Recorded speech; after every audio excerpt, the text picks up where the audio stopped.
سڵاوی خۆی گەورەتان لێبێ و ئەم کاتەتان باش بینەرانی عزیز و خۆشەویستی پرۆگرامی پەیامی ڕۆژ خۆمان بە خۆشحاڵ و بەختەوەر دەزانین کە ئەمڕۆژ دووبارە هاتینەوە خزمەتتان بۆ پێشکەشکردنی ئەڵقەیەکی نوێی پرۆگرامەکەتان پرۆگرامی پەیامی ڕۆژ کە ئەمڕۆژ با کۆمەڵێک تەوەر و بڕگە و بابەتی نوێ و جیاوازەوە هاتینەوە خزمەتتان بە هیوای ئەوەی کە تاوی بڕگە و بابەتەکانی ئەمڕۆژمان جێگای سوود و ڕەزامەندی ئێوەی عزیز و خۆشەویست بێت. سڵاوتان لێبێ خۆشەویستان لە هەرکوێیەگەن جوانترین سڵاوتان لێبێ ژیانتان پڕبێ لە خۆشی و ئاسوودەیی چەپکە گوڵی ڕێز و خۆشەویستی ئەمە پێشکەش بێ بە ئێوەی عزیز و خۆشەویست. پەیامی ڕۆژ ئەمڕۆ لە سێ تەوەری سەرەکی پێگاتوە ناڕەزایەتی گەرمیان و گەرمیانیەکان لە پشکی دامەزراندن کە لە ئێستادا ناڕەزایەتێکی زۆر هەیە لەو پشکەیەوە گەرمیانەکان داوای پشکی زیاتری دامەزراندنی خۆیانەکەن. ئەمە تەوەری یەکەمی بەرنامەکەمان دەبێت. تەوەری دووەمی بەرنامەکەمان ئیسلام لە نێوان دروشم و کرداردا. ئایا ئاینی پیرۆزی ئیسلام تا چەند گرنگی بە کردارەدا و مرۆڤەکان دوورە خاتەوە لە دروشمی باق و بریق و قسەی زلی بێکردار. ئەمە تەوەری دووەمی بەرنامەکەمانە بێت کە بێگومان ئەمڕۆ هەمومان یا بەجۆی لە جۆرەکان زۆربەی ئومەتی ئیسلامی بەدەست قسەی زۆر و بێکردارەوە دەناڵێن و بۆیە ئومەتەکەمان هەمیشە بەرە و پاشەکشێ دەچێت. تەوەری سێمی بەرنامەکەمان قسەکردنە لەسەر کە مندامان چیان لە یاسای چاکسازی دەوێت کاتێککە دوێنێ وەکو یەکێک لە چین و توێژە زیندوەکان لە بەردەم پەرلەمانی کوردستان ناڕزایەتیان دەربڕی ئەوە کە مندامان بوون. ئایا ئەوان دەیانەوێت یاسای چاکسازی چۆن بێت و مافەکانیان چۆن لەو یاسایەدا جێگیر بکرێت. ئەمانە سێ تەوەری سەرەکی بەرنامەی پەیامی ڕۆژە بن لەگەڵ بڕگە هەمیشە یەکانی بەرنامەکەمان و کۆمەڵێ ڕاپۆرت و زانیاری تر. بەڵایزان وەک هەمیشەش سەرەتا دەچینە لای ڕەوشی کەشوهەوای سەرجەم شار و شارۆچەکانی هەرێمی کوردستان.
دەچینە لای بڕگەی نرخی دراوەکان و ئاشناتانەکەین بە و گۆڕانکاری جیاوازیانی کە لە نرخی دراوەکاندا ڕووی داوە.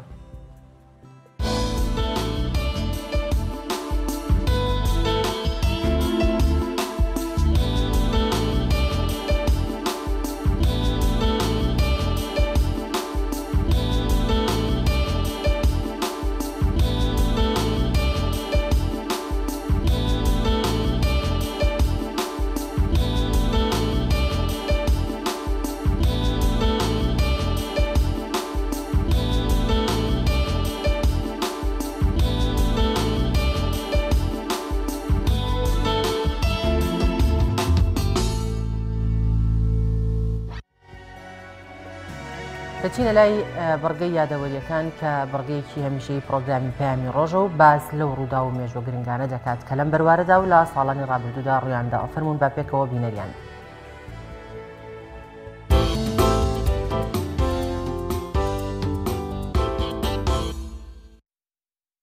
سیانزەیەکی ساڵی 1910 کۆچی دوایی شاعیری گەورە و ناوداری کورد و یەکەم شاعیری بواری هەجوو داشۆرین شێخ ڕەزای تاڵەبانی لە تەمەنی 79 ساڵیدا و لە شاری بەغدای پایتەختی عێراق و ناشتنی تەرمەکەشی لە مەزارگەی شێخ عەبدولقادری گەیلانی لە بەغدا شێعرەکانی شێخ ڕەزای تاڵەبانی لە ئاسێکی بەرزی زمانزانی و ڕەوانبێژیدان شێخ ڕەزای تاڵەبانی بە ڕەوان بێشترین شاعیری کورد دادەنرێت. زۆربەی زۆری خەڵکی ئاسایی و کەسایەتیە ناودارەکانی خۆی لە ڕێی شیعرەوە داشۆریوە و ڕاخنەی توندی لێگرتوون. شێخ ڕەزای تاڵەبانی بە زمانی فارسی و تورکی و عەرەبی و کوردی شیعری نووسیوە و زۆربەی زۆری شیعرە فارسیەکانی تەرخان کردوون بۆ مناجات و خۆشەویستی خودا و پێغەمبەری خودا درودی خوای لەسەر بێت. شێخ ڕەزای تاڵەبانی خەڵکی شاری کەرکووکی کوردستانە.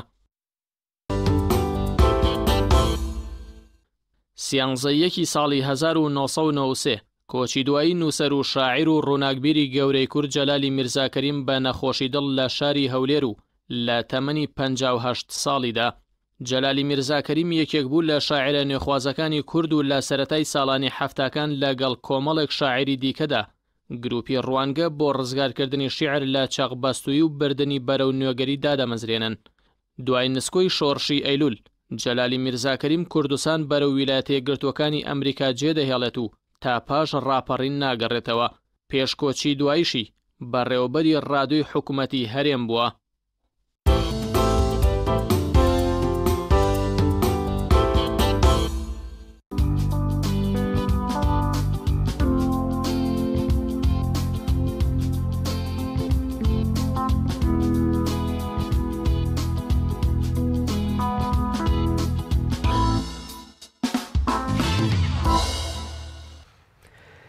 گەرمیان و گەرمیانیەکان یا گەنجانی گەرمیان و دەرچووە دانەمەزراوەکان هەمیشە بە ناڕزایەتیەوە باز لەو پشکە دەکەن کە بۆ دامەزراندنەوەوان دانراوە. ئەوان دەڵێن مادامەکی ئێمە پایتەختی شەهیدان بین و شەهیدان بوو بیتێن و وە لە تەواوی شۆڕش و تراژیدیاکانی کووردا پشکی شێرمان هەبوو بێت و ئەنفال لە نێو کرۆکی گەرمیاندا ڕوویدا بێ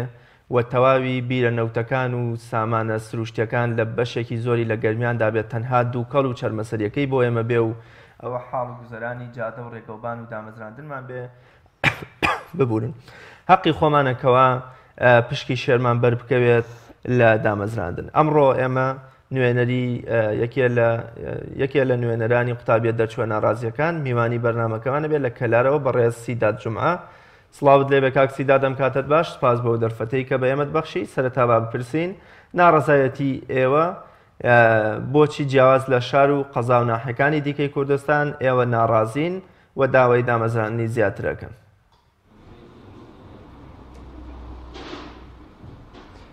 سڵاو لە ئێوەش، سپاس بۆ پێشکەشکردنی ئەم بەرنامە، سپاس بۆ مەیاندانیکردنی ئێمە. ئێمە وەکو خوێندکوارانی دەرچوانی دانەمەزراوی شاری کەلار و کوردستان بەگشتی و کەلار بە تایبەت کە بۆ نمونە ئێمە لیژنەیەکمان پێهێنا و کە هەموو دەرچوانی دانەمەزراومان تێدا کۆ کردەوە لە هەموو شار و قەزا و ناحیەکاندا بۆ داواکردنی ئەو مافە سەرەتایی خۆمان کە چەلای چەند ساڵە حکومەت بێبەشی کردوین لێی کە ئەویش وەکو لای هەموو ڕوونا دامەزراندنە. چونکە دەرچوویەکی زۆر هەیە و حکومەتیش بەجددی ئاوڕێ لێ نەداوەتەوە بۆ دامەزراندن کە ئەمەش بۆ خوێندکاران تا بێباری ژیانیان زیاتر قورسە بێ بە تایبەت بۆ گەنجان و گەنجان کوڕان و کچانش بە تایبەت بەگشتی. چونکە ئەگەر بێت و وا بەردەوامێ تۆزە قورسە بێ ژیان ئەوەنەی کە قورسە بێ. کەواتە گرنگترین ئەو داواکاریانەی کە ئێوە داواتان کردووە چین داواکاریەکانتان؟ ئێمە داواکاریەکانمان باڵێنکردمان بە یادداشتێک و لە 9 خاڵە پێشکەشی پەرلەمان و وەزیرانمان کردووە، سەرۆکایەتی وەزیران کە خاڵی سەرەکییان دامەزراندنە. تر خاڵەکانی دوایەوە مەسەن بۆ نەبیمەی بێکاریە، کاراکردنەوەی قەرزی بچووکە، زیادکردنی دەستی هەلی کارە، بنبڕکردنی چۆن بڵێ ئەو کەسانن کە خەڵکی کوردستانی یان ئەو کەسانی کە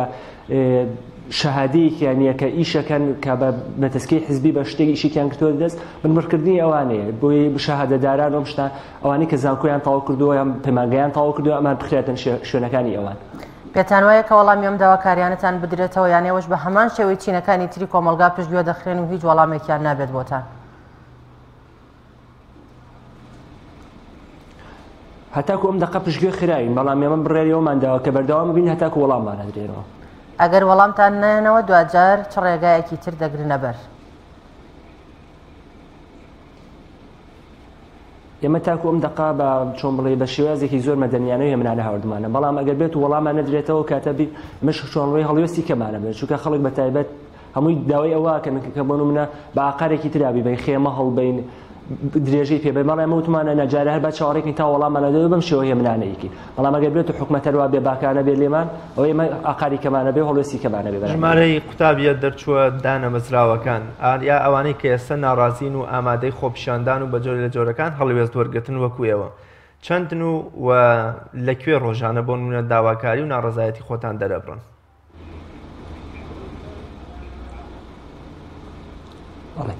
ژماری دەرچوانی دانەمەزراوی کوردستان 150,000 کەسە باشە تر هەر شارێک و شوێنێکیان داناوە بۆ گرتبوونەوە سێ بۆ نمونەیەمان ڕۆژی سێشەمە کە بەیانیەکە کاتژمێردا لە بەردەمی داری گەرمیان کۆوە بینەوە گرتبوونەوەکەی خۆمان خستوەتە ئەوێ تر هەر شارێک و شوێنێکی خۆیان داناوە بۆ ئەوەی لەو کاتا و لەو ساتە هەموو شارەکان بە یەکەوە دەست پێ بکەن و داوای داواکانێکی خۆمان بخێنە ڕووکە گوێمان لێ بگرێت و بەدەم داواکەمانەوە بێن لەو ڕۆژەوەی کە دەستان بە خۆپیشاندان و ناڕزایی کرد تا ئێستا هیچ بەرپرسێک هیچ لایەنێکی پەیوەندیدار هاتوۆتە ناو خۆپیشاندەرانەوە یاخود گوێ لە داواکاریەکانتان بگرێت؟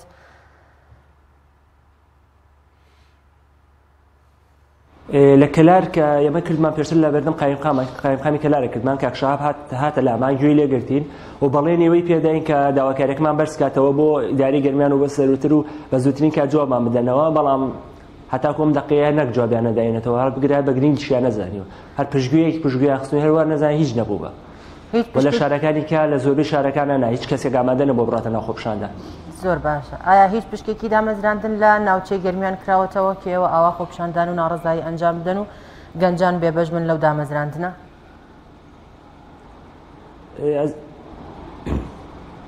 ئەزانی چۆن ئاخر دێمەش داوای ئەوواکەین کە بکرێتەوە یعنی لەوانەیە کریا بێتەوە بە تەسکەی حیزبی کرابێتەوە چەند کەسێکیان دامەزراند بێت کە خۆیان ویستی بێتیان بەڵام وەکو شتێکی گشتی نەکراوەتەوە خۆ مەرجنی هەر دامەزراندنێک بێ بڵێ من وەرە من بکە بە مامۆستا نا خۆ توانێت بۆ منە هەلی کارم بۆ زیاد بکە یان کارەکردنەوەی قەرزی بچووکم بۆ بکە بیمەی بێکاریم بۆ دابنە یعنی زۆر ئێمە زۆر خاڵیکەمان داوا کردووە خۆرەوە نییە بڵین ئادی تۆ وەربەز من دامەزرێنە نە ئێمە ئەزانی کە ژمارەیەکی زۆرە ناکرێت هەمووی بە یەکجار دامەزرێنی باشە بەپی ساڵان بەپی ساڵی دەرچوون ئەوانەی کە بەنمونە کۆنترن ئەفزەڵێتیان بۆ زیاتر ئەوانە دامەزرێن هەتاکو شوێنە بێتەوە بۆ مەکانیکیش دامەزرێنن بەڵام ئەوانەی کە دانامەزرێن ئەبێ حسابیان بۆ بکرێت هەم بیمەی بێکاری ئەم کارەکردنەوەی قەرزی بچووک زیادکردنی دەستی کار ئەمانە بکات ئیتر خۆشتەکە ئەمە قورس نییە تا حکومەت پێی نەکرێت. ببوورە بەڵێ دەرچوانی دانەمەزرا و لە چاو خەڵکی کەلار و گەرمیان بەگشتی ئەتوانین بڵێن مڵۆیەکن لە خەرمانێک ئەم خەرمانە بەردەوام داوای چاکردنی ڕێگای نێوان سلێمانی و کەلار کە بە ڕێگای مەرگ ناسراوە داوایەوەکەنکەوە کە دووکەڵ و پیسبوونی ژینگەی بیرەنەوتەکان و کانزاکانی تر ئەگەر بۆ سیەکانی کەلاریەکان بێ یان بۆ ئەوان وەکۆڵێ هەڵی بمژن سەرنجام نەکبەتی و خراپەکەی بۆ ئەوان بێ با بەروبووم و چاکەکەشی بۆ ئەوان بێ چەندان ساڵە کەلاریەکان داوای ئەمەکەن هێشتا وەڵامیان نەدراوەتەوە پێت وایە کەوا دەرچوە دانەمەزراوەکان کە کەمینەیەکن لە چاو خەڵکی گشتی کەلارە ئەگەر بە داوای دامەزراندن و ڕەخساندنی هەلیکار هیچ وەڵامێکتان بدرێتەوە؟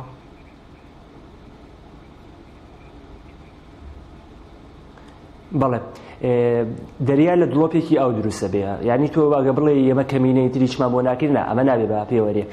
ئێمە هەوڵی خۆمانین و بەردەوامیشە بین قەتیش کۆڵادین ڕاستەکەی کەلان خاوەنی ئەو هەموو سەرۆت و سامانە سروشتیەیە خاوەنی ئەو هەموو کانزا گەورەیە کە نەوتە لە کاتێکە کە تەنها زیانەکەی و زەرەرەکەی و قورسایەکانی بۆ کەلارەکانەوە یان بۆ کرمیانەکانە بەگشتی ئەتر داهات و خێر و بەرەکەتەکەیشی بۆ گەورەکانمانە باشە بەڵام ئەگەر تۆ بڵێ ئێمە ناتوانین داوای مافی خۆمان بکەین لەبەر ئەوەی کەمینین ناوە نابێتە پێوەری ئێمە بێ بەردەوامین و بەردەوامی شەبین و قەتیش کۆڵادین هەتاکە ئەو دەقیقە حکومەت جوابمان نەداتەوە داواکاری مافەکانمان جێبەجێەکە کە ئەمە مافێکی سەرەتایی خۆمانە ئەمە هینێک نییە تا بڵێ ئێمە خێرمان پێ بکەن ئەمە مافێکی سەرەتایی خۆمانە. کەواتە پرۆسەی ئەنفال چ تایبەتمەندێکی یاوە بە گەرمیان کە تا ڕادەیەک جیاواز بێت لە ناوچەکانی دیکە لە ئیمتیازاتی دامەزراندن لە هەبوونی پرۆژە لە چاکردنی ڕێگەوبانەکان پرۆسەی ئەنفال چی کردووە چ تایبەتمەندێکی یاوە بە گەرمیانەکان کە لەم ڕوانەوە جیاواز بێت لە ناوچەکانی دیکەی هەرێ؟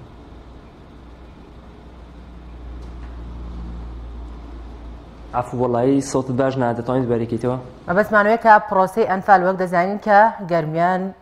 ئەنفالێکی زۆری هەبووە پرۆسەی ئەنفال چ تایبەتمەندێکی یاوە بە گەرمیان کە تا ڕادەیەک جیاواز بێت لە ناوچەکانی دیکەی هەرێمی کوردستان لە ڕووی ئیمتیازاتی دامەزراندنەوە لە ڕووی هەبوونی پرۆژەی دیکەوە؟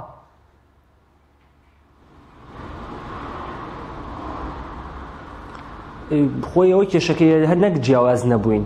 بگرێت لە شارەکانی کە لە زۆربەی شارەکانی کە کەمتر پرۆژەی بەرکەوتووە باشە هەمومان گەرمیانە بینین لە چه عقارێکە ئێستا لە چ حاڵەتێکە نە جادە و نە ڕێگاوبانی نە کارەبای هیچی بە کەڵک نەیە لە کاتێکە گەرمیان لانکەی ئەنفال بوو لانکەی ئەو هەموو ئەنفالە لە گەرمیانە گشتی کرا ئەو هەموو قوربانیە درا ئەو هەموو شتە کرا بەڵام حکومەت ئامادە نییە تەنانەت خزمەتێکی بچووکی کە سوکاری ئەنفالەکانیش بکات کە سوکاری شەهیدان بکات ئەم ژمارە زەبەلا خەڵکی تایە ئەم شارە ئامادە نییە تەنانەت سەرەتایەتی مافەکانی خۆیان بۆ دیابین کات. بەڵێ کەواتەم خۆپیشاندان و ناڕزایی گەنجان و ناوچەی گەرمیان بە گشتی تەنها دامەزراندن ناگرێتەوە داواکاری زۆرتان هەیە لە ڕووی دروستکردنی پرۆژە و چەندەها داواکاری ترتان هەیەوە یاخود تەنها ئەوەیە کە ئێوە خۆپیشاندان و ناڕزایی ئەنجام دەدەن بۆ دامەزراندن. نەخێر بۆی بیانووی حکومەت ببڕین ئێمە نۆ خەڵمان خستەتە ڕوو نۆ داواکاریمان هەیە کە هەموو داواکاریەکان چاکردن و چۆن بڵێ بەکارخستنیان زۆر ئاسانە بۆ نمێمە داوامان کردووە کەرتی تایبەت چاک بکات بە هەمان یاسای کەرتی عێراقی باشە کە ئێمە زانین یاسای عێراقی ئەوەیە کە بۆ نمونە هەمان امتیازات کە لە کەرتی لە کەرتی حکومەتی هەیە بدرێتە کەرتی تایبەتیش من هەموو وڵاتێکە هەیە من لە کەرتی تایبەتەکە ئیشەکەم منە کۆمپانیایەکە شوێنێکە ئەبێ حەق و حقوقی خۆم بۆ دیاری بکرێت دەبێ بۆ نمونە وەکو کەرتی گشتی بێت ئەو کاتە تۆ توانی بێژی من حەقم پێدراوە نەخێر ئێمە تەنها داوای خۆی دامەزراندنمان نەکردو من نۆ خاڵمان هەیە کە داوامان لەسەری کردو یاداشتمان پێشکەشی کردووە کە حکومەت جواب بێ و نۆ خاڵمان ئەبێ بداتەوە هەمووی نەک خاڵێکمان بۆ دابین بکات و جێبەجێ بکات و ترتاوە ئەبێ هەر نۆ خاڵەکەمان بۆ جێبەجێ بکرێ ئەنجا ئێمەوازە خۆپیشاندانەیەنی زۆر باشە تۆی گەرمیانی مەبەستمەوەی بە شێوەیەکی گشتی زۆر جار بۆیە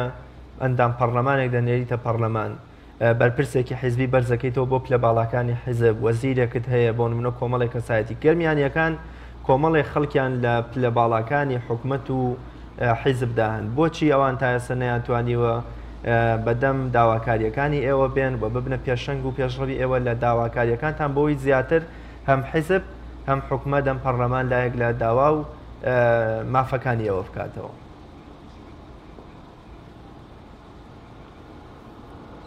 وڵایی ئەوە جێی سەیراوەیە کە بۆ نمونە هەر کەسێکە گەیێتەوە پلۆپۆستا ترواست خوارەوەی خۆی نابینی یعنی ڕابردووی خۆی هیچ نابینی هەموو چای لێ بەستێ ئەنا بۆ ئەندام پەرلەمانەکان هەیەە تیان نهەیە بە نەبێ بەهین هەیەنات کە بۆ نمونە ئێستا شەر پشتگیری خەڵکەکە و داواکاری خەڵکە گەیەنێ بەڵام وەکو زۆرینەیان کە ئەگەنە منەسی خۆیان ئەگەنە مەسەبی خۆیانی تر تەواو هەموو شتێک پشتگوێخن کە چەند جار پیانوتراوە چەند جار ئێمە لە ڕێگەی بەرپرسانی گەرمیانەوە چەند جار لە ئەندام پەرلەمانی گەرمیانەوە هەوڵمانداوە داواکاریەکانمان بگەینە پەرلەمان بگەینە وەزیران بەڵام هیچ سوودێکی نەبووە زۆرینەیان خۆیان لێ بێدەنگ کردو تەنانەت ئەندام پەرلەمانێک نەبێت کە گوێیان لێگرتووتیانە یگەێنین ئیتر خۆتە دەزانین بە کەمینێش هیچ شتێک ناکرێت. زۆر باشە وەکو ئەزانین کە گەرمیان لە ڕووی سەرچاوی سوتەمەنیا کانزاکانی ترەوە وەکو ئەماژەمان پێکرد پشکی شێری هەیە بەشێکی زۆری سەرچاوی نەوت و کانزاکانی تکەوتۆ دەبێت تا چەند پاڵاوگەکانی نەود یا ئەو کۆمپانیانی کە لە بواری دەرهێنانی نەوت و گواستنەوەی و زۆر جار هەتا چاکردنی ڕێگۆبانەکەی نێوان سلێمانی و کەلاریش کۆمپانیاکان و کەرتی تایبەت پشت بە گەنجانی دانەمەزرا و بێ ئیشی گەرمیان دەبەستن و کەمتر ڕۆشتون ئەندازیار بێ کرێکار بێ مقاول بێ مراقی بێکی دەرەوەیش گەرمیان و ئیدارەی گەرمیان بێنن تا چەند ڕەچاویەوە کراوەکەوە لە پرۆژە وەکۆڵێ خزمەت گوزاریەکاندا هەلی کار بۆ گەنجانی گەرمیان بڕەخسێنرێت. بەداخەوە نەک هەلیکاری بۆ نەڕەخساوە تۆ سیرەکەی لە هەموو پرۆژە حکومەکانە زۆرینەی ڕێژەکانیان یان عەرەبن تیا بەشداریەکەن یان سوورین بۆ نمونە یان تورکن یان فارسن لی باشە بۆ ئەم گەنجانی خۆت چیەتی بوو نەیەخێتە سەرکار نەک ئێمە باشە من مەمنوع نەبین کە بۆ نمونە مقاولە بۆ نمونە مەساحەکانمان ڕوپێوەکانمان مهندسەکانیش هەمانە کاکە دەرچوو دانەمەزراوە بە ئەوانی خۆمان بەشدار بندەوێت کە بەخوا هەمان خبرە و هەمان ئاستی زیرەکی ئەوانیان هەیە بۆچی ئەوان بەشدار نابن یان بۆ نمونە وەکو کرێکارەکان بۆچی لەو کەسانە من کە دەرچووی دانەمەزراون بۆچی تۆڕی کەسێکی عەرەبیان سووریان تورک ئەخەیتە شوێنەکەی و ئیش بکە باشە خۆمیش بێ ئیشە لە ماڵە دانیشتووە باشە حەقەکە زیاتر بۆ ئەمە کە خەڵکی شارەکەیە بۆ نمونە خەڵکی شارەکەی خەڵکی شوێنەکەی و هاوزمانیەکەی خۆتە بۆ ئەم دانامەزرێ بۆچی ئەبێ عەرەبێکیان تورکێک بێت لە شارەکەی منایش کات و من بێیش بە. زۆر باشە کاکسیداد باسی لەوە کرد پێشتر کە چەند جارێک بە یادداشت داواکاریتان ئاڕاستەی لایەنە پەیوەندیدارەکان کردو بەڵام بە هیچ شێوازێک وەڵامیان نەبوو داواکاریەکانیان پشتگوێ خستون کەواتەیەوە لە کاتێکدا کە دەزانن بەرزکردنەوەی یادداشت تەسلیمکردنی بە لایەنێکی پەیوەندیدار هیچ وەڵامێکی نابێت بۆتان بۆ هەوڵتان نەداوە کە چەند نوێنەرێکتان بە شێوەیەکی ڕاستەوخۆ خۆتان بچنە لای لایەنی پەیوەندیدار و گفتوگۆی لەگەڵ بکەن پێتان وانە بەم شێوەیە ڕوبەڕووی خۆتان بێ باشترە وەک لەوەی کە یادداشت بەرز بکەنەوە.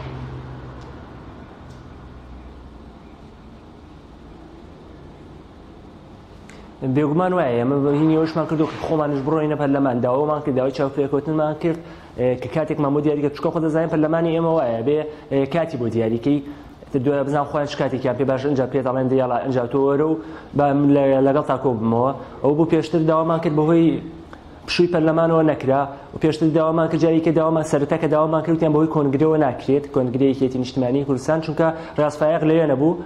وتی ناکرێت تر دوایەوە هەم جایەکە داوامان کردەوە هەر بیانوویکیان هێنایەوە بۆ بڕیارماندا کە خۆپشاندنی خۆمان دەست پێکەین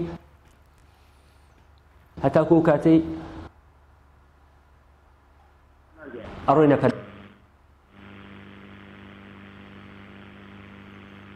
بەڵام هەتاکو ئەوان بەردەوام لە پێشگوێ خستنا بنی من بەردەوام لە خۆپشاندانە تا بێژ زیاد دەکەین تا بێ ژمارەمان زیاد دەکەم. زۆر باشە بەرپرسانی ئیداری گەرمیان و کەلار بە تایبەت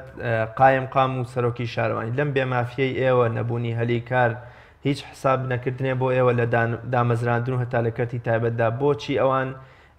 دڵسۆزانە نایەنە پێشەوە بۆچی ئەوان خەمەکانی ئێوە ناگەێنن بە سەری خۆیان و تا چەند ئەوان دەتوانن ڕۆڵیان هەبێت لە دیاریکردنی ئەندازیار و کرێکار و مقاول و مراقیبی ئەو کۆمپانیانی کە لە کەرتی تایبەت و لە ناوچەکەدا ئیژەکەن.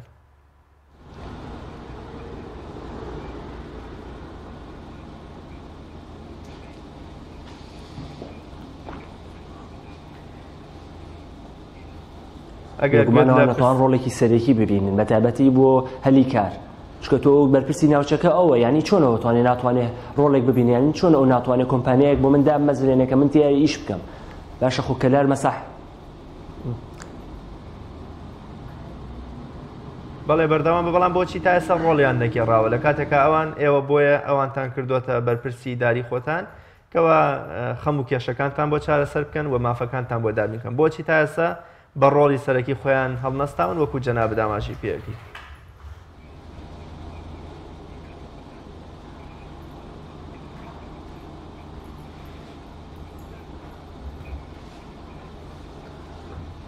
بەداخەوە کەلارێکێکە لەو شارە با بڵێن گەرمیان و کەلار بە تایبەتێکێکە لەو شارانی کە دەستی حزب زۆر زۆرتیایە بڵاوە ئەبینین هەری ئیشێکەکە کرێت ئەبێ بەهینی خۆیان بێت بە فزیێر فلتەری خۆیان ناپچێت چۆنە بینی نازانم ئەگەر کەم تەرخەمی نەبێ ئەگەر خەم ساردیەک نەبێ بۆچی تۆ ناتوانانی ئەمڕۆ ئەم گەنجانە ئەم دەرچۆ دامەزران لە کارتەکانی لای خۆتە دابنەزێری یعنی چۆن ناتوانانی تۆ داوای دامەزرانی بکەی بۆ گەنجێک بۆ کەسانی کە 10 ساڵە 12 ساڵە تەواوی کردو لە ماڵە دانیشتووە ئەمە حەقی خۆیەتی کە ئەو شتیان بۆ بکرێت. زۆر باشکەن هۆکارەکەی ئەویان بگەڕێنەوە بە لێغاڵێنی شتێک لە دەسەڵاتی ئێمانە کە داوای هەرچی لێکیان لە لای فلان کەسە یان لای فیسار کەسە ئینە ناکرێت. بوونی خاڵی سنووری پەروێزخان کە یەکێکە لە خاڵە سنووریە گرنگەکان لە ناوچەی گەرمیان و لە ئیداری گەرمیان تا چەند گرنگیەکی هەیە بۆ هەلی کار بەتابەت لەوەی کە کەلار گرنگیەکی ئەوتۆی هەیە بەتابەت بۆ ئەو سنووری پەروێزخان. ئایا ئەمە هیچ گەنجی کەلار دانەمەزراوەکانی کەلار و گەرمیان تا چەند توانیوان سوود لەم خاڵە سنووریە وەربگرن؟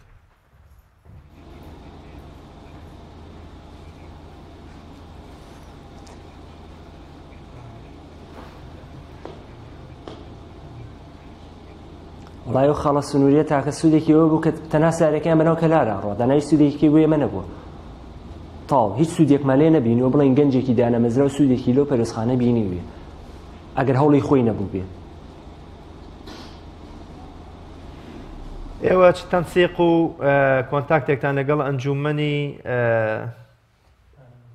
ئەنجومەنی دانەمەزراوەکانە هەیە و تا چەند توانیوتانە لە ڕێ ئەوانەوە داواکاریەکانی خۆتان بگەێنن بڕیار وایە ئەوان سبەی نوێژ خۆپیشاندان ساز بکرێەوە تا چەند کۆنتاک و پەیوەندیتان هەیە لەگەڵیانە؟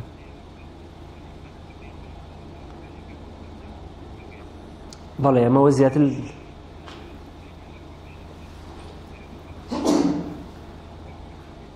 بەڵێ ئێمە زیاتر لە مایەکە ئەنجومەنێکمان دامەزراندووە کە ئەنجومەنی پشتی دەرچوانی دانەمەزراوە لە کوردستان بەگشتی شۆمەڵێ لە هەر شارێک و چەند نوێنەرێک هەیە تا بۆ ئەوەی پەیوەندیمان هەیە بە بەردەوامی بۆی هەمومان لە یەک کات و لە یەک ساتە خۆپشاندان بکەین هەمان داواکاریمان هەیە هەمان ڕێگە و شوێنێکی دەبەر چۆن بڵێ هەموو شتێک پەیوەندیەکانی ئێمە بە یەکەوە یعنی بۆ نمونە هەر شتێک بکەین هەموو شارەکان بە یەکەوە بکەین. بەڵێ زۆر سپاس بۆ بەڕێستیدا جمعە نوێنەری دەرچوانی دانەمەزرا و لا گەرمیان سپاس بۆ ئامادەبوونت سپاس بۆ دەرفەتێک کە بە ئێمە بەخشی. وەڵە بینەرانی عزیز پاش ناوبڕێک دەگەڕێنە وڵاتان و لەگەڵتان بەردەوام دەبین. تۆپ تاکە بریکاری تۆڕی میدیایی کۆمەڵ بۆ دروستکردن و بڵاوکردنەوەی ڕێکلام تۆپ.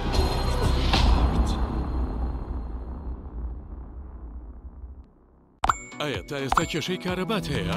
بێزار بوویت لە کێشەی کەمی کارەبا و بڕانی بەردەوامی؟ بە دوای کارەبایەکی بەردەوام و بێکێشە و تێچووی کەمدا دەگەڕێیت؟ ئەوە فانسی پاوەر سەرجەمە و کێشانەی بۆ چارەسەر کردویت بە دانانی سیستەمی سۆلار و وەرگرتنی وزە لە خۆرەوە بە بەکارهێنانی باشترین مەوادی ستانداردی جیهانی کە سەرجەمیان گرنگی چەندین ساڵیان لەگەڵدایە.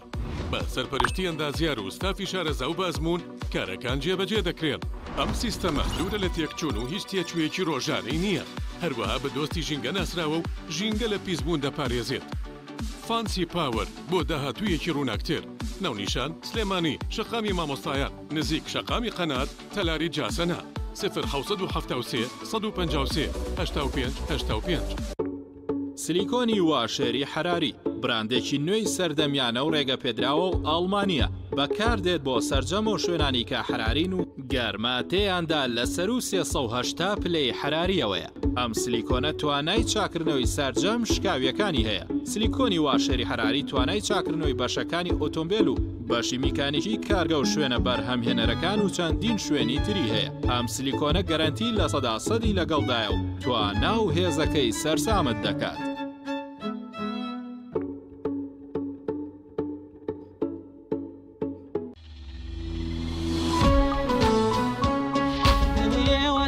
بخوازێ ئارەزووتان لارچی بێ برنجیمانیا بەدەستم بە ئاسانی دروستە بێ کاتێ هەموو شێت تاو بوو خۆشترینیان بێتە سەرمێت تەموو چێژی برنجیمانیا یەکتری داگرنامێ لە ڕۆژی لەدایک بوونتە تۆ شایستەی جوانترینی ئەمەوێ هەموو دڵخۆش بن تۆ شێش لە ژیان ببینی برنجیمانیا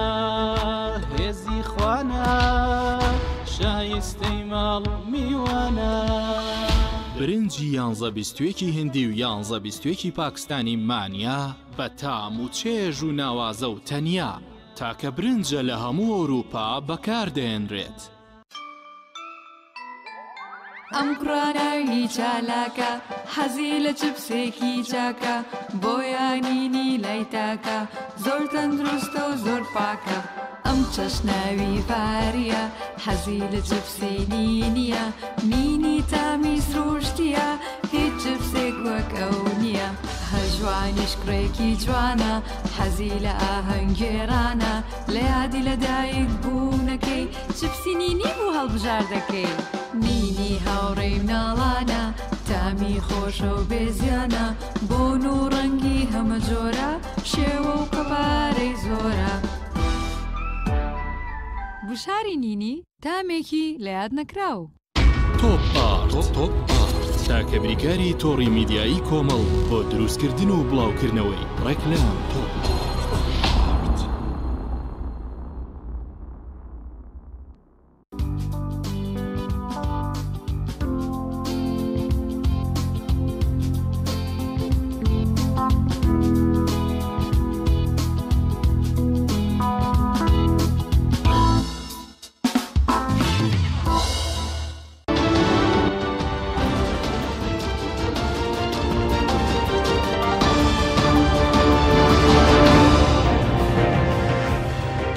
دووبارە سڵاوتان لەبێت بەڕێزان کورتێکی ئەوڵەکانتان پێڕادەگەێنین. خۆپیشاندان و ناڕەزاییەکان لە شارەکانی ئێران دەستی پێکردوێتەوە و شەوی ڕابردووش بەهۆی تەقی ڕاستەوخۆی هێزانیەکان لە تاران چەند خۆپیشاندەرەیەک بریندار بوون. لە دوای دانپێدانانی ئێران لەسەر خستنە خوارەوەی فڕۆکە ئۆکرانیەکە بە موشکی ئێرانی خۆپیشاندان و ناڕزایی لە زانکۆکاندا سەری هەڵدا و ڕۆژی ڕابردوو تا درەنگانێکی شەو ناڕزایی زۆرێک لە شارەکانی گرتبوویەوە. خۆپیشاندەران هوتاف و دروژمەکانیان ڕاستەوخۆ دژی بەرپرسانی باڵای ئێران و سیستەمی حکومڕانی ئێران بوو و هێزەمیەکانیش با ماتۆر سەرشقامەکانیان تەنیوە و کۆتایی با خۆپیشاندانەکان دەیەنن.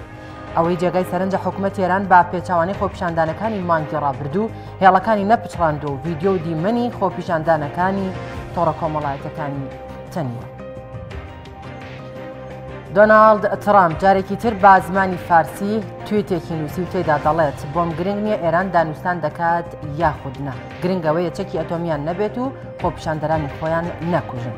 لە تویتێکدا بە زمانی فارسی ترامپ دەڵێت گەمارۆکان و ناڕزاییەکان بە تەواوی ئێرانیان خستۆتە ژێرفشارەوە و ئەوان ناچار بە دانوستان دەکات بەڵام لە ڕاستیدا بۆم گرنگ نییە کە ئایا ئەوان دانوستان دەکەن یاخودنا. ئەوەش دەکەوێت ئەستۆی خۆیان بەڵام چەکی ئەتۆمیان نەبێت و خۆپیشاندەرانی خۆیان نەکوژن. ئەو تویتەی ترامپ لە دوای دەستپێکردنەوەی ناڕزاییەکان لە ئێران دێت کە زۆرێک لە شارەکانی ئێران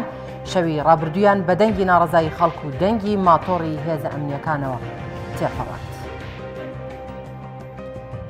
بنکەی ئاسمانی بەلەت لە پارێزگای سەلاحەدین درایە بەر کاتیۆشا و وەزیری دەرەوەی ئەمریکاش تووڕەیی وڵاتەکەی ناشارێتەوە و داوا لە حکوومەتی عێراقی دەکات بکەرانی ئەو هێرشە بدۆزێتەوە.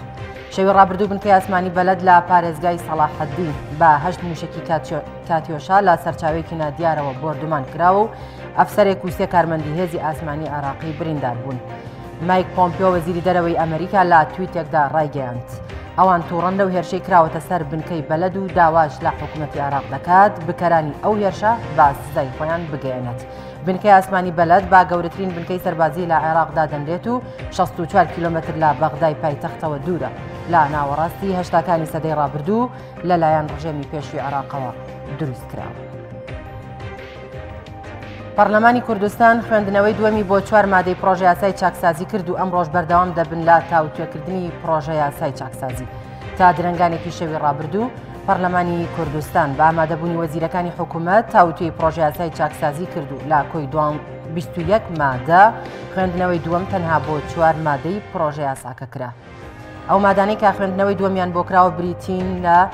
بڕگە لە مادەی یەکەمی پرۆژەکە کە تایبەت بوو بە ئامانجەکانی یاساکە. مادەی دووەمیش تایبەت بوو بە ڕێکخستنەوەی ماف و ئیمتیازاتەکانی میلادگرانی کەسوکاری شەهیدان و ئەنفالکراوان و زیندانی کرا و گیراوانی سیاسی کە لە 7 بڕگا پێکهاتووە. مادەی سێمیش تایبەت بوو بە نەهێشتنی سوودمەند بوون لە جارێک زیاتر لە بودجەی گشتی و لە 4 بڕگا پێک دێت. مادەی چوارەمیش تایبەت بوو بە بواری پێشمەرگە و هێزەکانی ئاسایش و پۆلیسی ناوخۆ لە 6 بڕگا پێک هاتووە. بڕیار وایە پاشکەمێکی تر کۆبوونەوەی پەرلەمان دەست پێ بکاتەوە خوێندنەوەی دووەم بۆ مادەکانی دیکەی پرۆژە یاسای چاکسازی تەواو بکرێت. ئەنجومەنی گشتی دەرچوانی دانەمەزرا و کات و وادەی ئەنجامدانی خۆپیشاندانێکی دیکەی سەرتاسەریان ڕاگەیاند. ئەنجومەنی گشتی دەرچوانی دانەمەزرا و ڕایگەیاند ڕۆژی سێشەممە واتە سبەینێک کاتژمێر دەی سەر لە بەیانی دەست دەکەنەوە بە خۆپیشاندانەکانیان لە سەرتاسەری هەرێمی کوردستان. لە ڕاگەیەنراوەکەیان داهاتووە ئەنجومەنی گشتی دەرچوانی دانەمەزرا و لە سەرەتای دامەزراندنیانەوە بەڵێنی داوە تاوەرکردن وەرگرتنەوەی تەواوی مافەکان و گەڕاندنەوەی شکۆ بۆ پرۆسەی خوێندن و بڕوانامە بە شێوەیەکی مەدەنیانە بەردەوام دەبێت لە ناڕزایی و خۆپیشاندانەکانیان. ئەنجومەنەکە ڕایگەیاندووە هیچ وەڵامێکیان لە خۆپیشاندانەکانی ڕۆژی ڕابردوو وەرنەگرتووە و حکوومەتی هەرێمی کوردستان وەک هەمیشە لە بری چارەسەر و دۆزینەوەی ڕێگە چارە بۆ ڕزگاربوون لە قەیرانی بێکاری و هەژاری بەردەوامە لە کەڵەکەکردنی گەندەڵی و بەڵێنی بێکردداری چاکسازی و پاوانکردنی وڵات و داهات. لە ڕاگەیەنراوەکەدا ئەنجومەنەکە داوای لا سەرجەم خوێندکاران و دەرچوان و خۆبەخشان و وانە بێژان و کەسوکاریان کردووە بەشداری خۆپیشاندانەکان بکەن و بۆ دەسەڵاتی بێباکی حکوومەتی هەرێمی کوردستان بیسەلمێنن کە دەرچوان ڕۆژ بە ڕۆژ پێداگرتر دەبرن لەسەر داواکردن و گەڕاندنەوەی مافەزەوت کراوەکانیان. کوالەتی کۆنتڕۆڵی دەرمانی هەرێم ڕایگەیاند بڕێک دەرمانی قەدەغەکراو لە کاتی هێنانیان بۆ هەولێر دەستی بەسەرداگیراوە. کۆنتڕۆڵی جۆری دەرمانی هەرێم ئاماژەی بۆ ئەوە کردووە لیژنەی چاودێری بازار لەگەڵ قایمقامێتی هەولێر دەستیان بەسەر کۆمەڵێک دەرمانی نایاسایی و ڕێگە پێنەدراوداگرتووە کە ویسراوە ئەم دەرمانە نایاساییانە با شێوەی نهێنی و لە ڕێگەی بازرگانیەوە بهێنرێتە ناو هەولێرەوە بەڵام دەستی بەسەرداگیرە. کۆنتڕۆڵی جۆری دەرمان و پێداویستی پزیشکی داوا لە هاوڵاتیان دەکات خۆیان لە بەکارهێنانی ئەم بەناو دەرمانانە بپارێزن و ئاگادارن. ڕێکخراوی تەندروستی جیانی لە عێراق ئامادەی بۆ هاوکاریکردنی هەرێمی کوردستان لە ڕوبەڕووبوونەوەی ئەنفلۆنزای وەرزی بەراز دەربڕی. وەزیری تەندروستی حکوومەتی هەرێمیش جەختی لەسەر گرتنەبەری چەندین ڕێکار بۆ بەرگرتن لە بڵاوبوونەوەی ئەو جۆرە ئەنفلۆنزایانە کردەوە و ڕێکخراوەکەش ئامادەی دەربڕی بۆ هاوکاری و پاڵپشتی وەزارەتی تەندروستی لە ڕوبەڕووبوونەوەی نەخۆشی ئەنفلۆنزای وەرزی بەراز. کۆنگرێکی ڕۆژنامەوانیش وەزیری تەندروستی ڕایگەیاند ڕێژەی توشبوون لە هەرێمی کوردستان زۆر کەمترە لە ژمارە و ڕێژەی توشبانی بەو نەخۆشیە لە وڵاتانی دیکەی ڕۆژهەڵاتی ناوەڕاست. کەشناسی هەرێم هۆشداری دەدات لە هاتنی شەپۆلێکی بەفر و بارانبارین و ڕای دەگەێنێت لە دوو پارێزگای هەرێم زۆرترین ڕێژەی باران دەبارێت. کەشناسی هەرێم پێشبینی دەکات ئەمڕۆ هەرێمی کوردستان بکەوێتە ژێر کاریگەری بەرزە پاڵە پەستۆی سیبری و لە کاتەکانی بەیانیدا بارانبارین دەست پێ بکات. ئاماژەی بۆش کردووە لە سنووری پارێزەکانی هەولێر و سلێمانی زۆرترین ڕێژەی باران دەبارێت و بەفر زۆرێک لە ناوچە شاخاویەکان سپی پۆش دەکات. کۆمپانیای فەیسبوک ئامادەکاری دەکات بۆ چەند گۆڕانکاریەکی نوێ تا زیاتر خزمەتی بەکارهێنەرانی بکات. کۆمپانیای فەیسبوک سەرقاڵی زیادکردنی تایبەتمەندیەکی نوێ کە تێیدا ڕێگەبا بەکارهێنەران دەدات کۆنتڕۆڵی ڕێکلامە سیاسیەکان بکەن. بڕیار وایە کۆمپانیای فەیسبوک ئەو تایبەتمەندیە بەسەر ئەپی ئینستاگرامیشدا جێبەجێ بکات. ئەو تایبەتمەندی فەیسبوک لە کاتێکدایە هەڵبژاردننی سەرۆکایەتی ئەمریکا نزیکە و لە ماوەی ساڵانی ڕابردووشدا بۆ هیدابینکردنی پانتایەکی زۆر بۆ ڕێکلامە سیاسیەکان ڕخنەیەکی زۆر لە کۆمپانیاکە گیرە. پێشتریش لە ساڵی ڕابردوودا تویتەر بە تەواوی ڕێکلامە سیاسیەکانی لە تۆڕەکەیدا قەدەغە کرد. زانیاریەکان باز لە سەرکەوتنی یاری کلاش ئۆف کلاس دەکەن کە لە ساڵی ڕابردوودا بە شێوەیەکی خەیاڵی کڕین تێدا ئەنجام درا و یاریەکە باڕێژەی 127 زیاتر گەشەی کردووە لە چاو ساڵی 2010دا. لە ساڵی 2010دا ئەم یاریە 572 میلیۆن دلار داهاتی بووە بەڵام لە ساڵی ڕابردوو بە شێوەیەکی بەرچاو ئەم داهاتە بەڵام لەم ساڵدا با شێوەیەکی بەرچاو ئەم داهاتە بەرز بۆتە و گەیشتووەتە 727 میلیۆن دلاری ئەمریکی. بەشێکی زۆری داهاتەکە لە ڕێی گۆڵد پاسی یاریەکەوە دەست کۆمپانیاکە کەوتووە. هەروەها یاریەکە لە ساڵانی 2014 و 2015دا گەیشتوەتە 1 ملیار و 600 میلیۆن دلار. کلاش ئۆف کلاس یاریەکی ئۆنلاینی با کۆمەڵە. یاریزان سەرباز ئامادە دەکات و هێرش دەکاتە سەر کەسانی تر بۆ بەدەستهێنانی سامان بۆ خەزێنەکانی خۆی. کورتی هەڵەکانمان پێشکەشکردن پاش ناوبڕێک دەگەڕێنە وڵاتان و لەگەڵتان بەردەوام بکەین.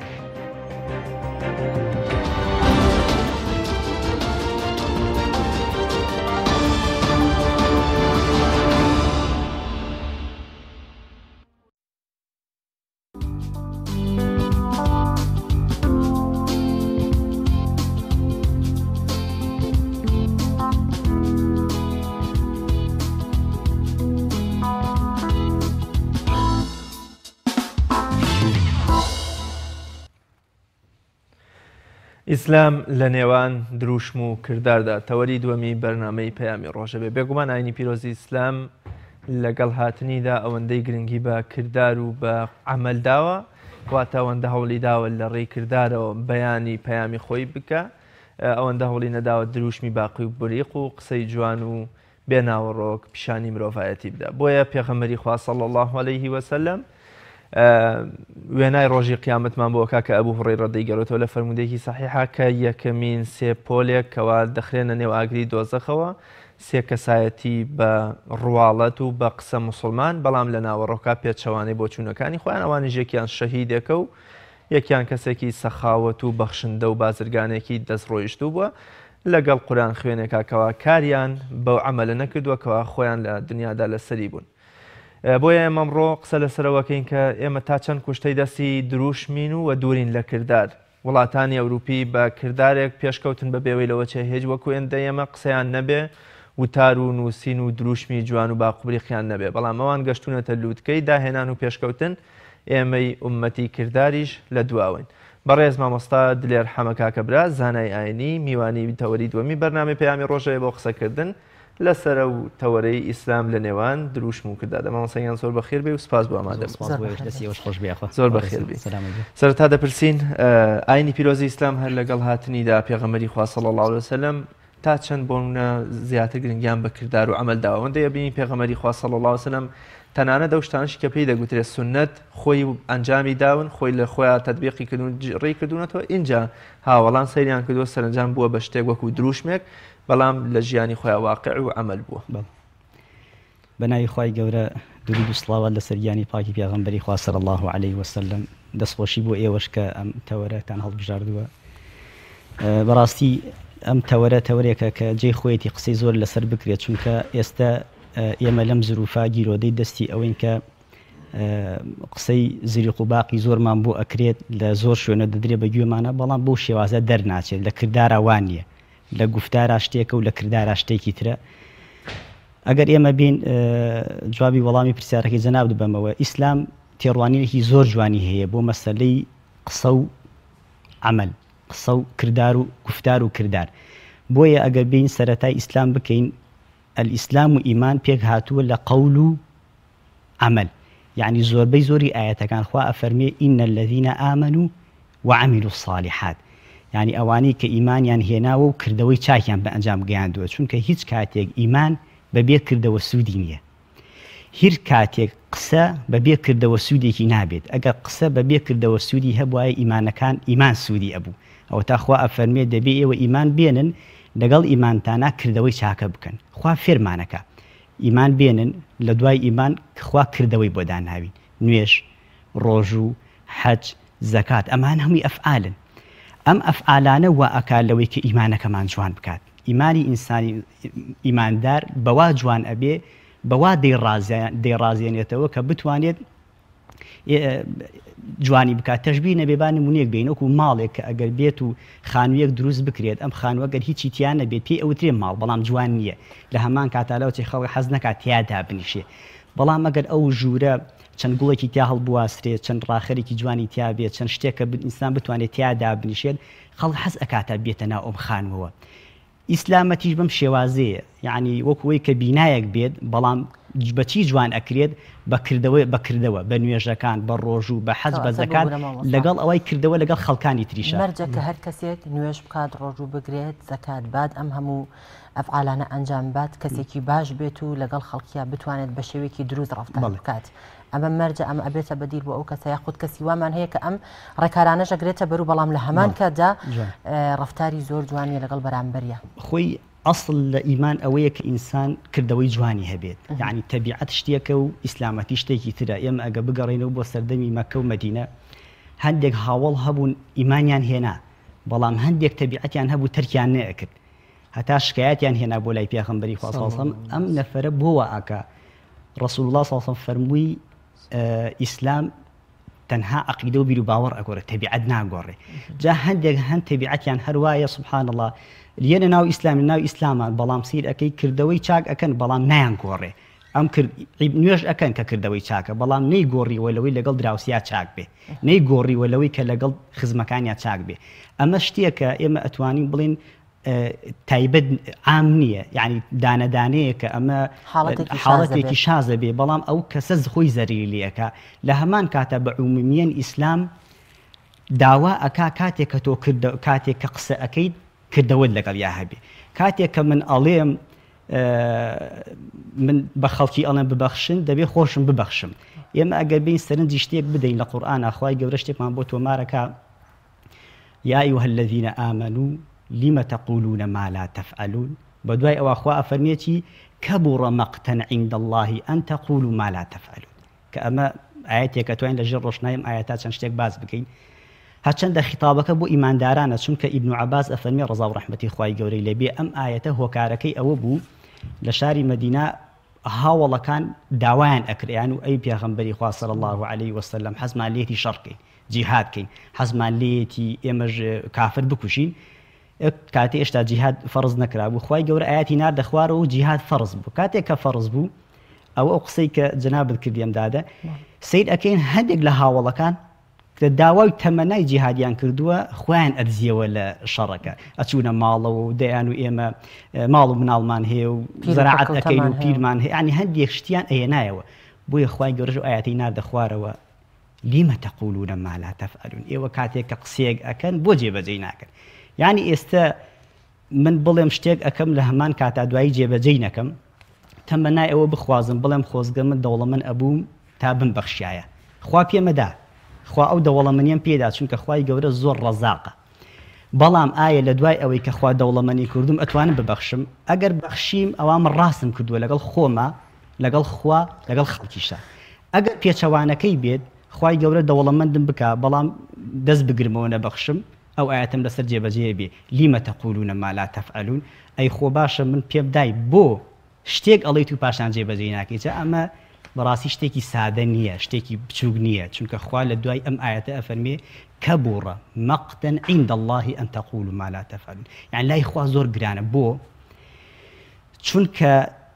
زەرەری قسە کاتێککە تۆ ئەیکەیت و ئەمەلی لەگەڵا ناکەی زۆر زەرەری هەیە یەکێک لە زەرەرەکان ئەوەی ئینسان پێی دەبێتە منافق پێی دەبێتە دووڕوو چونکە منافقەکان ینی دووڕون قسەیەک ئەکەن و پاشان جێبەجێی ناکەن ئەیان و ئێمە ئیمانمان هێناوە ئەی محەممەد صلی الله علیه و بەڵام لە ژێرۆ ئیماندار نەبوون وما هم بمؤمنين ئەوانە ئیمانیان نەهێنابوو ئەوان تەنها بە زبان بوتوبیان یعنی یەکێک لە سیفەتی ئینسان منافق چییە ئەوەیە کە قسە ئەکاو جێبەجێی ناکە خوا پەنامان بۆیە لە ناخاوانیە بۆیە زۆر زەرەری هەیە دوو لە زەرەرەکانی لیمە تەقولون ما لا تەفعلون قسەیەک ئەڵێن و جێبەجێی ناکەن ئەم مرۆڤە دەبێتە کەسێکی درۆزند و لە ڕووی ئێوە بینەرانی بەڕێز ئەم نەفەرە دەبێتە ئەو کەسەی ڕازگۆ نیە ڕازگۆش ئیتر خوای گەورە پەنامان بە ئینسانی مسلمان وەکو پیاغەمبەری خوا ئەفەرمێ صلی الله علیه و سلم هەموو شتێک ئەکات تەنها درۆ ناکە یعنی درۆ سیفەتی ئینسانی مسلمان نییە زەرەری زۆرن یعنی ئەو کاتە ئەتوانی بڵین دەبێتە کەسێک کە جێی متمانە نابێ ناو خەڵکە ئەم مرۆڤە کاتە مامۆستا ئەو جۆرە کەسانە ئێستا لە ئێستایا ئەبینین بەڕاستی کە زۆربەی خەڵک بە زمان لەگەڵ تایە بەڵام وەکو بەڕێزت ئاماژت پێکرد کردارەکەی وانیە و لە ناخاوانیە تەنها زمان شیرینیەکەی لەسەر و زمانیەتی ئێمە ئەبێت چۆن ڕفتار لەگەڵ ئەو کەسانەیە بکەین کە ناخیان پڕە لە ڕق و بغز و قینە بەرامبەر بە ئێمە بەڕاستی ئەوە ئەگەر ئێمە ئەتوانین وەکو مسلمان قسە بکەین وەکو ئیسلام بەرامبەر ئەم کەسانە چارەسەری داناوە ئەو کەسانی کە خراپن ئەو کەسانی کە بە زبان شتێکن لە کردارە شتێکی تر ئەمانە هەن لەناو ئەو کۆمەلگای ئێمە هەن لەبەر ئەوەی هۆکارەکان زۆرن ئەم خەڵکانە دروست بوون لەبەر ئەوەی ئێمە خەڵک سیر ئەکا سێری گەورەکانمان ئەکا کە سێری خەڵکانێکی تر ئەکا سێری ئەو کەسانەیەکا کە چەند ساڵە بۆ ئەوەی کە تەنها دەنگە کۆ بکاتەوە چەندها شیعاری گەورە گەورە ئەدات هەتاوەکو بچێتە ئەم شوێنە لە دوای کە ئەچێتی وانە ئەم خەڵکەژەڵە باش بۆ فڵان کەس وایە با منی جوابم بە هەر حاڵ ئەم خەڵکانە چۆن ئێمە چۆن تەعاملیان لەگەڵا بکەین خەڵکانێک کە دووڕوون خەڵکانێک کە بە قسە شتێکن بە کردار شتێکی ترن ئەمانە زۆرن ناو کۆمەلگای ئێمە چکە بە بەچوی خۆمان و دەیبینین و ئێوەش بینیوتانە و زۆر جار لەوە چێ لە ناو کەسی نزیکە ئەم شتە ببینی بۆ نمونە وترێ تۆم ئیشە بکە خوا گەورەیە ئینشاڵڵا شتێکیشت بۆ ئۆکەین ئەوە وعدی شتەکەش ئەدا زۆر جار خەڵک هاتووتێتی وەڵام مامۆستا ئێمە وعدمان پێدراوە بەخوا کە ئیشێک بکەین و پارەکەشمان باتێ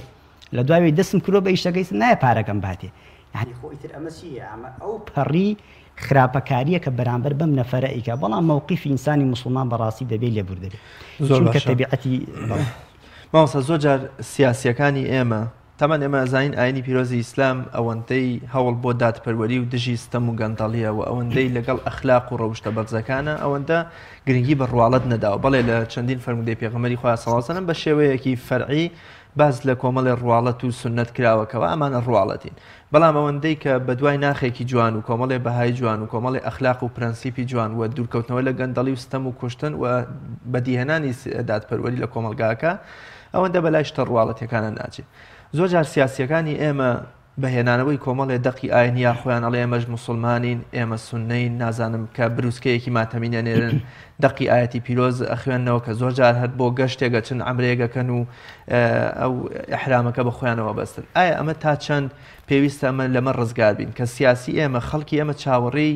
کردار و کاری جوان و خۆشگوزەرانی و ئاسوودەیی و موچە و کارەبا و جادەوبانن ئەوەندە ئێمە واتە پێویستمان بە نوێژ و ڕۆژ و دەقی ئاەت و حەج و عومرەی بەرپرس و سیاسەکانی خۆمان دێت تا چەند پێویستە سیاسیەکان لە نێوان دروشم و کرداردا کردارمان بۆ هەڵبژێرن ڕاستی ئەوەی کە ئەو سیفەتانە ئەکەن خاڵی یەکەم لە جەوهری ئەو قسەی ئەتوانی بڵین تێنەگەشتنیانە لە دینەکە و هەند خاڵێکی تر ئەوەیە کە ئەو سەرکردانە یان ئەو کەسانێکەوە ئاکەن هەر کەسێک بێ جاری وایە بازرگانێک واکە جاری واهەیەک خزمێکی کەسی خۆت ئەچێ بۆ نمونە هەندێک شیعاری دینی لە خۆی نزیک ئەکاتەوە هەتاوەکو خەڵکی پێ بخەڵەتێ ئەمە دووڕوویە نیفاقیە ناخی ئینسان شتێکە دەرەوە شتێکی ترە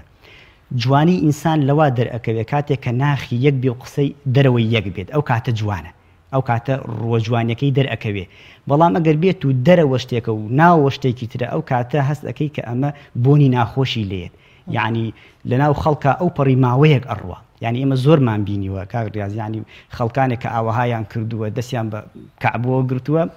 لە هەمان کاتە هەر سەرنجامیان تیاچون بووە ئەمانە هیچ کاتێ دادان نادا ئەگەر بتوانن 5 ساڵ میلەت بخەڵەتێنن تا 10 ساڵ تا 15 ساڵ بەڵام خۆ ناتوان خوا بخەڵەتێنن بەڵام ئێمە ئیشمان بەوە هەیە ئەم دنیا ئێمە لە دنیا ئەژین پێویستمان بووە لە دنیا خۆش بژین بۆ قیامەتیش ئەی نامانەوە ئێمە هەر زوڵمان لێ بکرێت هەر بڵێن قەیناکە زۆر شتێکی ئاساییە کاکریاز ئێمە ئەگەر سیر بکەین سەیری پێغەمبەری خوا بکەین صلی الله علیه وسلم یعنی بەڕاستی دەبێ بۆیە ئەڵێم ئەو چونکە ئەو گفتار و کردداری یەک بوو بۆ پرسیارێک بکەین بۆ منهەجی پیاغەمبەران عەلەیهی سەڵات وەسەلام سەرکەوتوو بووە دەعوەیان سەرکەوتوو بووە بۆ دەعوەیەکی پیاغەمبەری خوا صلی الله علیه وسلم لە شاری مەدینە 10 ساڵ بووە کەچی دوانی دەوڵەتێکی ئەوەنە گەورە دروست بکە هەموو خەڵکی لێ کۆبێتەوە یعنی پرسیارە بۆ ئەم سەرکردەوایە بۆ هەندێک لە بەرپرسەکان وانین ئەگەڕێتەوە بۆ ئەوەی کە پیاغەمبەری خوا صلی الله علیه وسلم گفتار و کردداری یەک بووە یعنی کاتێک کە وتوێتی ببەخشن خۆی لە پێشی هەمیانە بەخشوێت کاتێک کە وتوێتی جەنگکەن خۆی لە پێشی هەمیانە جەنگی کردو بۆ معلوماتان لەو 10 ساڵەی لە ناو مەدینا بووە 27 شەڕیان کردووە لە هەر 27 شەڕەکە پیاغەمبەری خوا صلی الله علیه وسلم خۆی لە پێشەوە بووە دیانی مبارەکی شەهید بووە چەندەها تیری بەرکەوتووە تەسحی بە ماڵی خۆی داوە لە کاتێکا کە بە خەڵکی وتووە شەڕکە خۆی لە پێشەوە بووە یعنی لە قەسرەکانە نەبووە بە خەڵکی بڕۆن شەڕ بکەن لە شەڕی خەندەقا هەندێک لە هاوڵەکان بازێکیان هاتن شکایەتیان هێنا بۆ خزمەتی پیاغەمبەری خوا صلی الله علیه وسلم لە چی لە بۆ برسێتی کە ئەمە شتێکی مەشهور و بۆکو بیرێنانەوە وتیان ئەی پیاغەمبەری خوا صلی الله علیه وسلم وڵی برسیمانەوە ئێمە ئەم چاڵە گەورەمان هەڵکەندووە پانتایەکەی ئەوە دیە کە ئەسب نتوانێت بازی بەسەرا هەڵ بدا و خەڵک بچێتە خوارەوە ئەم هەموو چاڵەمان هەڵکەندووە بەڕاستی برسیمانە پیاغەمبەری خوا صلی الله علیه وسلم کاتێکە یعنی بە قسە جواب ناداتەوە یعنی ئێمە حتا حەزی کردووە زۆر قسە لەگە خەڵکانەکە بە عەمەل پیان بسەلمێنێ سکی خۆی هەڵەداتەوە دوو بەردی بەستەوە بەسکیەوە لە هەمان کاتا سەحابەکان بەردێکیان بەسکیانەوە بەسە لە برسێتیە ئەم دوو بەردی بەستووە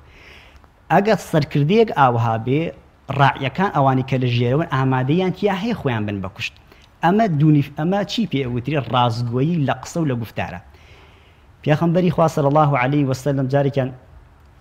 بە هاوڵەکان ئەڵێ قوربانی بکەن قژتان کورد بکەنەوە جای ئیبن تەیمیە ئەفەرمێ 3 دانەجار پیاغەمبەری خوا صلی الله علیه وسلم ئەم قسەی دووبارە کردەوە قوربانی بکەن قژتان کورد بکەنەوە سەلەمە هاوتی ئەی پیاغەمبەری خوا صلی الله علیه وسلم ئەمانە وا ڕاهاتون تۆ بڕۆ خۆت بیکە پێویست ناکات بیڵێ ئەمانیش ئەیکەن بە دواتایکەن یەکسەر خۆی چوو قوربانیەکەی کرد و سەری تاشی و هەمویان هاتن کردیان کردار ئێمە ئەتوانین بڵێین کردار پێشترە لە گفتار کردار لە پێشترێکە بۆیە ئەگەر بیرم نەچێت باسیەوە بکەم بابێنە سەر هاوڵێکیش بۆ نمونە ینی ئەگەر پیاغەمبەری خوا صلی الله علیه وسلم ئاوەها بووە هاوڵەکانیش وا بوون شوێن کەوتوان تابعەکان ئەوە واز بێنە لە ئیمامی عوسمان ڕەزا و ڕەحمەتی خوای گەورەی لێبێ ینی ماڵی خۆی بەخشیوە ئیمامی ئەبوبەکر ئامادە بووە هەموو ماڵەکەی هێنا خزمەتی پیاغەمبەری خوا لە کاتی هیجرەتە وتی ئەوە هەموو ماڵەکەمە گۆزەیەک پڕ بوو لە پارە و با بڕۆین علی کوڕی حوسێن علی کوڕی حوسێن یەکێک بووە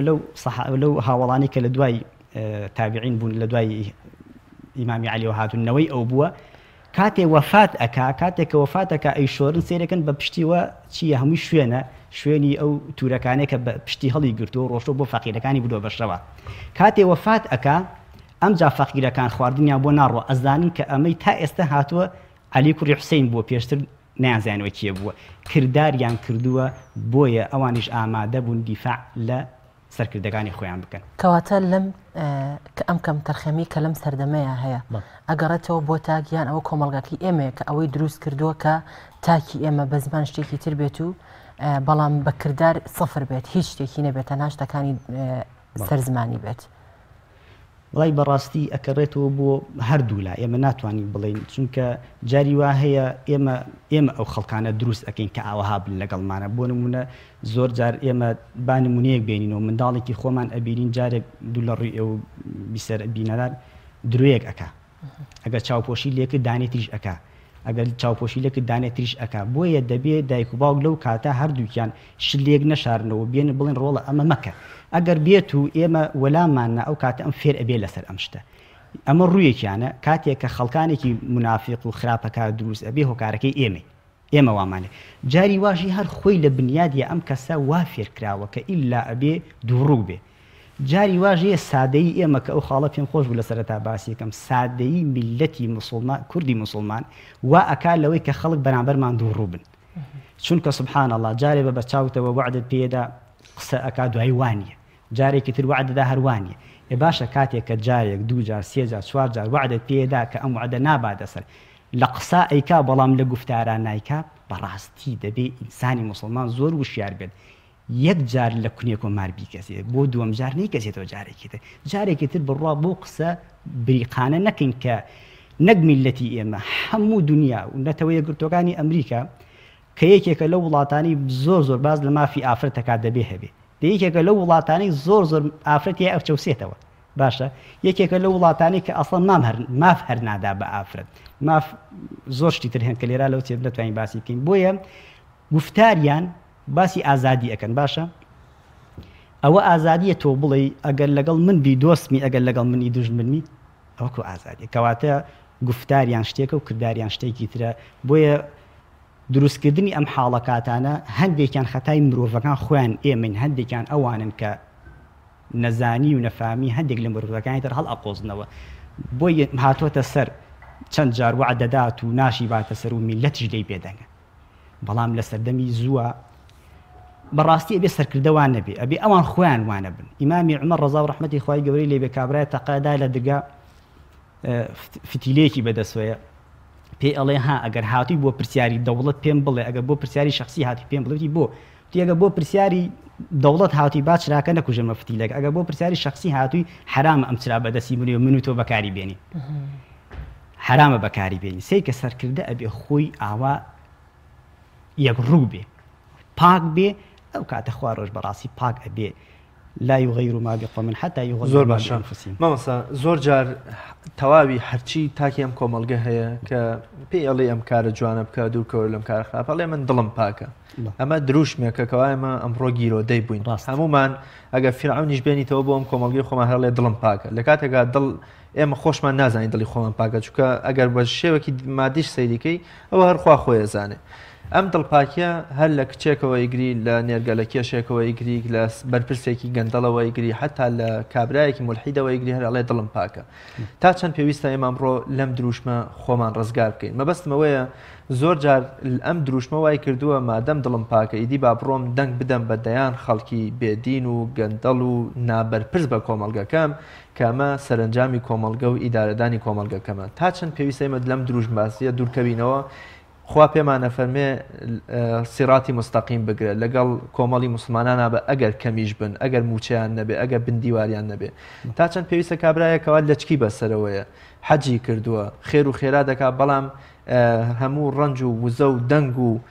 عارەقەی بۆ حیزبێکە کەوا شەو ڕۆژ لەگەڵ بەرنامەی خۆیان دژە وەستێتەوە دژی مسلمانانە وەستێتەوە ئێمە تا چەند پێویستە لەم دروشم بازی خۆمان ڕزگارکەین بە عەمەلی دوای خوا بکەوین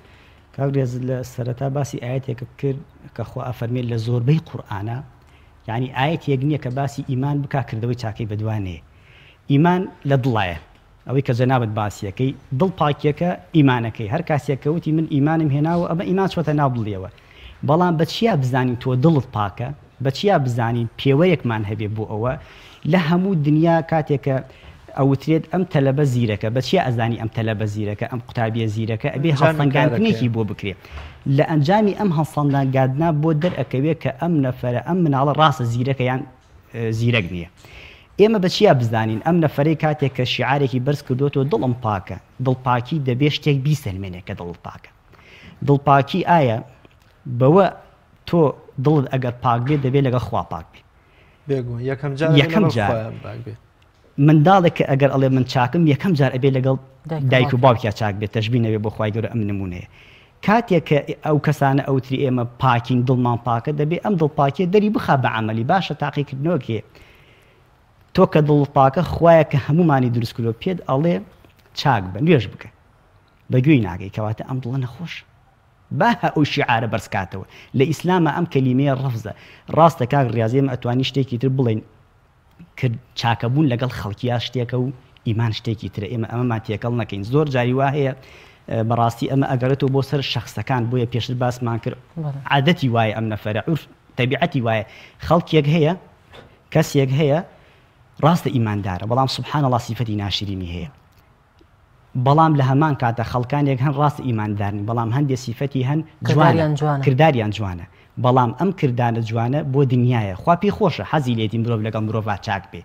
بەڵام خوای گەورە پێی خۆشە تۆ لە یەکەم هەنگاو بنی لەوە ئەچێ ئەوە ملچکاندنی بەدواوە بێ لەبەرەوەی تەدریجی نەبووە کاتێک کە مرۆڤێک بە قادرما دێتە خوارەوە دەبێت بە پلەی یەکەم دووەم سێم ئەگەر لە پلەی یەکەمەوە خۆی هەڵا بۆ پلەی خوارەوە ڕاستە هاتۆتە خوارەوە گەشتۆتە خوار بەڵام سەرئەنجامی باش نابێ کردەوەی چاکە لەگەڵ مرۆڤەکانە لە پلەی خوارەوەیە تۆ دەبێ لەگەڵ خوا چاک بی لەگەڵ پیاغەمبەری خوا صلی الله علیه و سلم چاک بی لەگەڵ قورئان چاک بی لەگەڵ مسلمانان چاک بی کەسێک هەتا سەر ئێسقان دژی ئینسانی مسلمانە بەڵام لەم بلاوە لەگەڵ دراوسێکی چاکە ڕاستە ئەمە بەجێی خۆی بەڵام تۆ لەوە ئەچێن ملچکاندنێکی بەدوا چونکە بە تەدریجی نهاتۆتە خوارەوە بۆ چاکەکان کەواتە هۆکار چیە مامۆستا کە ئەم ئیمانە کاریگەری لەو کەسە ناکات لە کاتێکا کە لەوە کە کەسێکەیە نوێژەکات ڕۆژۆگرێ بەڵام سیفاتی جوانی بەڵام کەسێکی کە بینی کە سیفاتی زۆر باشە کردداری زۆر جوانە لەگەڵ بەرامبەرەکە بەڵام نوێژ و ڕۆژوش نوێژ ناکات و ڕۆژوش ناگرێت هۆکار چییە کە ئەوەی کە نوێژ و ڕۆژۆکە کات هیچ کاریگەری لەسەر دروست نابێت سیفاتی ناگۆڕێت بەڕاستی ئێمە لەوە ئەچێت بە تەواوەتی ڕوونەکەینە خوای گەورە جەلە جەلالەو چونکە هەر کاتێک کە ئەگەر ئێمە بە تەواوەتی ڕوومان کردە خوای گەورە دڵنیا بە کاریگەری لەسەر کردەوەکانمان هەبێ هەر کاتێککە ئێمە کەوتمان الله ئەکبەر یعنی ئیتر من قسەم لەسەر حرامە بازرگانیم لەسەر حرامە بوختانم لەسەر حرامە ڕوو ئەەکەم بەخوا تۆیە کە ئەو نوێژە ئەەکەین وا هەز بکەین وەکو چۆن ئەوتری الإحسان أن تعبد الله كأنك تراه فإن لم تكن تراه فإنه يراك چاکە وەها هەز بکە کە تۆ خوا ئەتبینێ تۆ خوا ئەبینی خۆ ئەگەر تۆ خوا نابینی خوا دڵنیا بە تۆ ئەبینێ ئەگەر هەر کاتێک لەسەر ئەم قاعیدەی ئینسانی مسلمان ئیش بکە کردەوەکانی بە جوانی ئەڕوا ئێمە وا هەز بکەین خوای گەورە دایم و ڕاقیبمانە ئەو کاتە کردەوەکانمان جوانە بێ نمونەیەکی دنیای بینە چونکە خوا زۆر لە قورئان فەرمێ نمونە بێنەوە ضرب الله مثلا بۆ نمونە لەسەر جادەیەکی ڕئیسی دانراوە 6 بڕۆیت باشە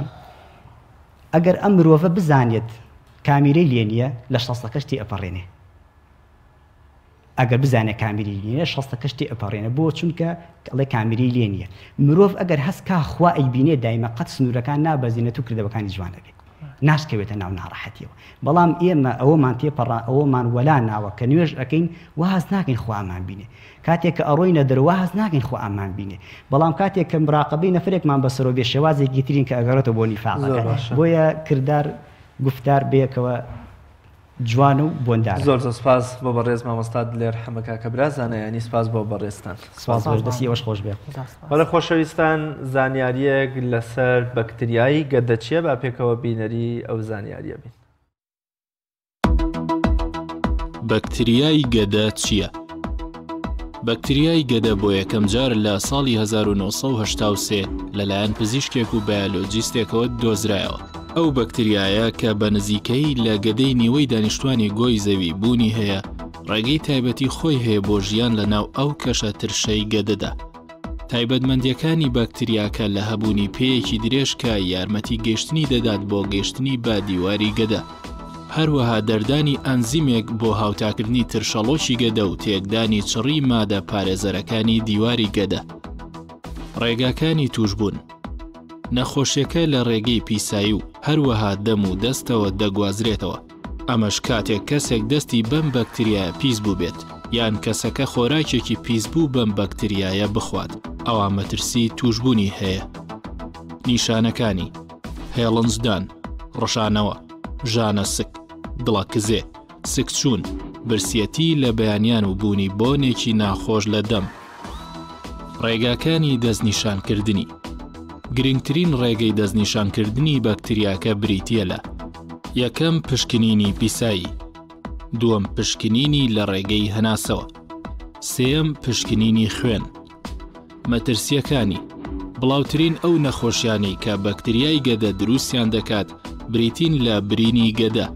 هاوکردنی گەدە و شێرپەنجەی گەدە ئەگەر بۆ ماوەیەکی درێژخایەن بەردەوام بێت. ڕێنمایە تایبەتیەکانی خۆپاراستن لەو نەخۆشیە.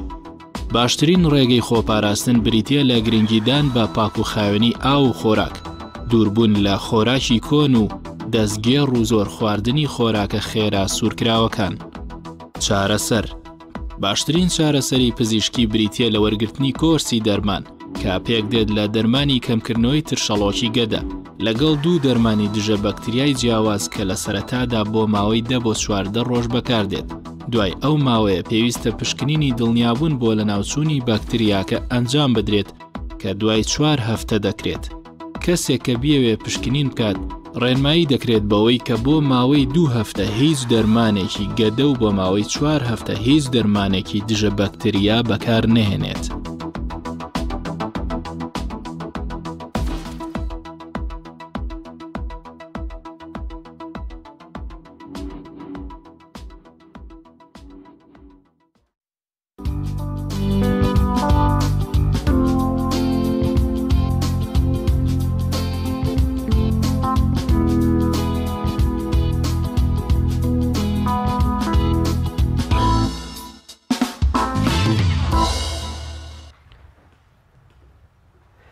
دوێنێ لە کاتی بەڕێوەچوونی دانیشتنی پەرلەمانی کوردستان بۆ قسەکردن لەسەر یاسای چاکسازی کە لەلایەن حکوومەتەوە ئاراستەی پەرلەمان کرابوو،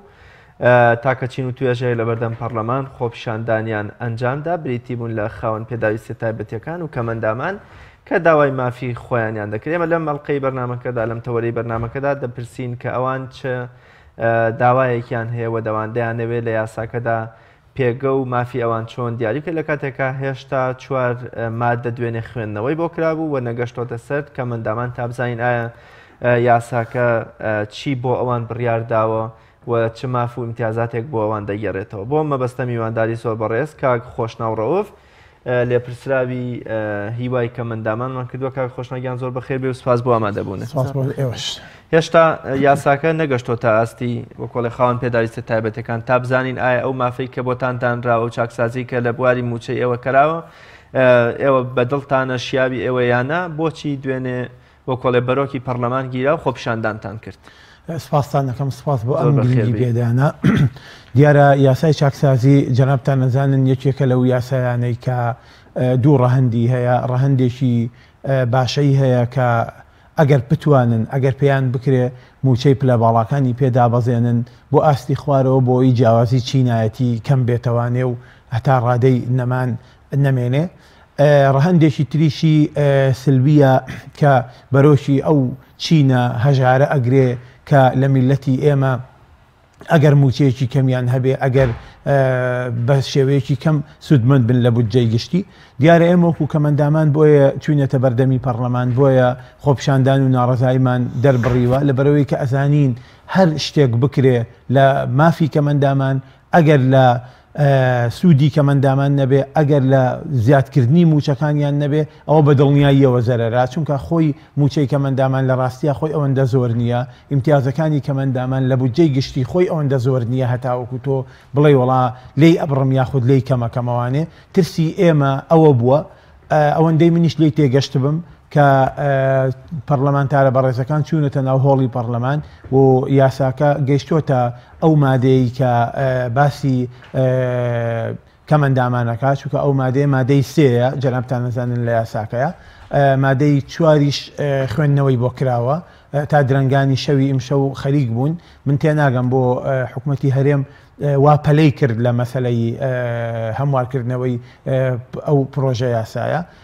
دیارە ئێوە ترستان لە یاساکە هەیە ئومێدتان پێێتی؟ وەڵاهی ئێمە ئەوەندەی ترسمان پێ لی هەیە بە قەدەری ئەوەندە ئومێدمان پێ نییە. ترسەکەتان لە چییە؟ پێتان وایە ئەو موچەکەمەی کە زۆر جاهر 150,000 کەمتر بکرێتەوە یان لە چیەوە سەرچاوی گرتووە؟ بەڵێ